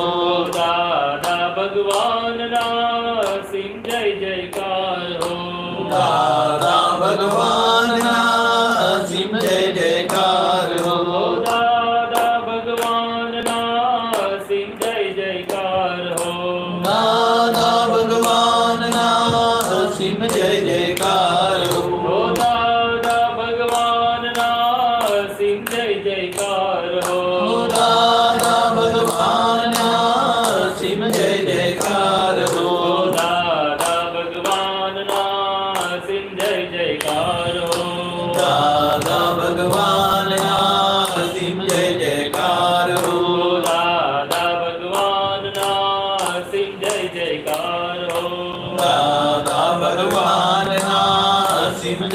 जयकार हो दादा भगवान ना सिंह जय जयकार हो दादा भगवान ना सिंह जय जयकार हो दादा भगवान ना सिंह जय जयकार हो दादा भगवान ना सिंह जय जयकार हो दादा भगवान ना सिंह जय जयकार हो दादा भगवान ना सिंह जय जयकार हो दादा भगवान ना सिंह जय जयकार हो दादा भगवान ना सिंह जय जयकार हो दादा भगवान ना सिंह जय जयकार हो भगवान ना सिंह जय जयकार हो जय सच्चिदानंद जय सच्चिदानंद जय सच्चिदानंद जय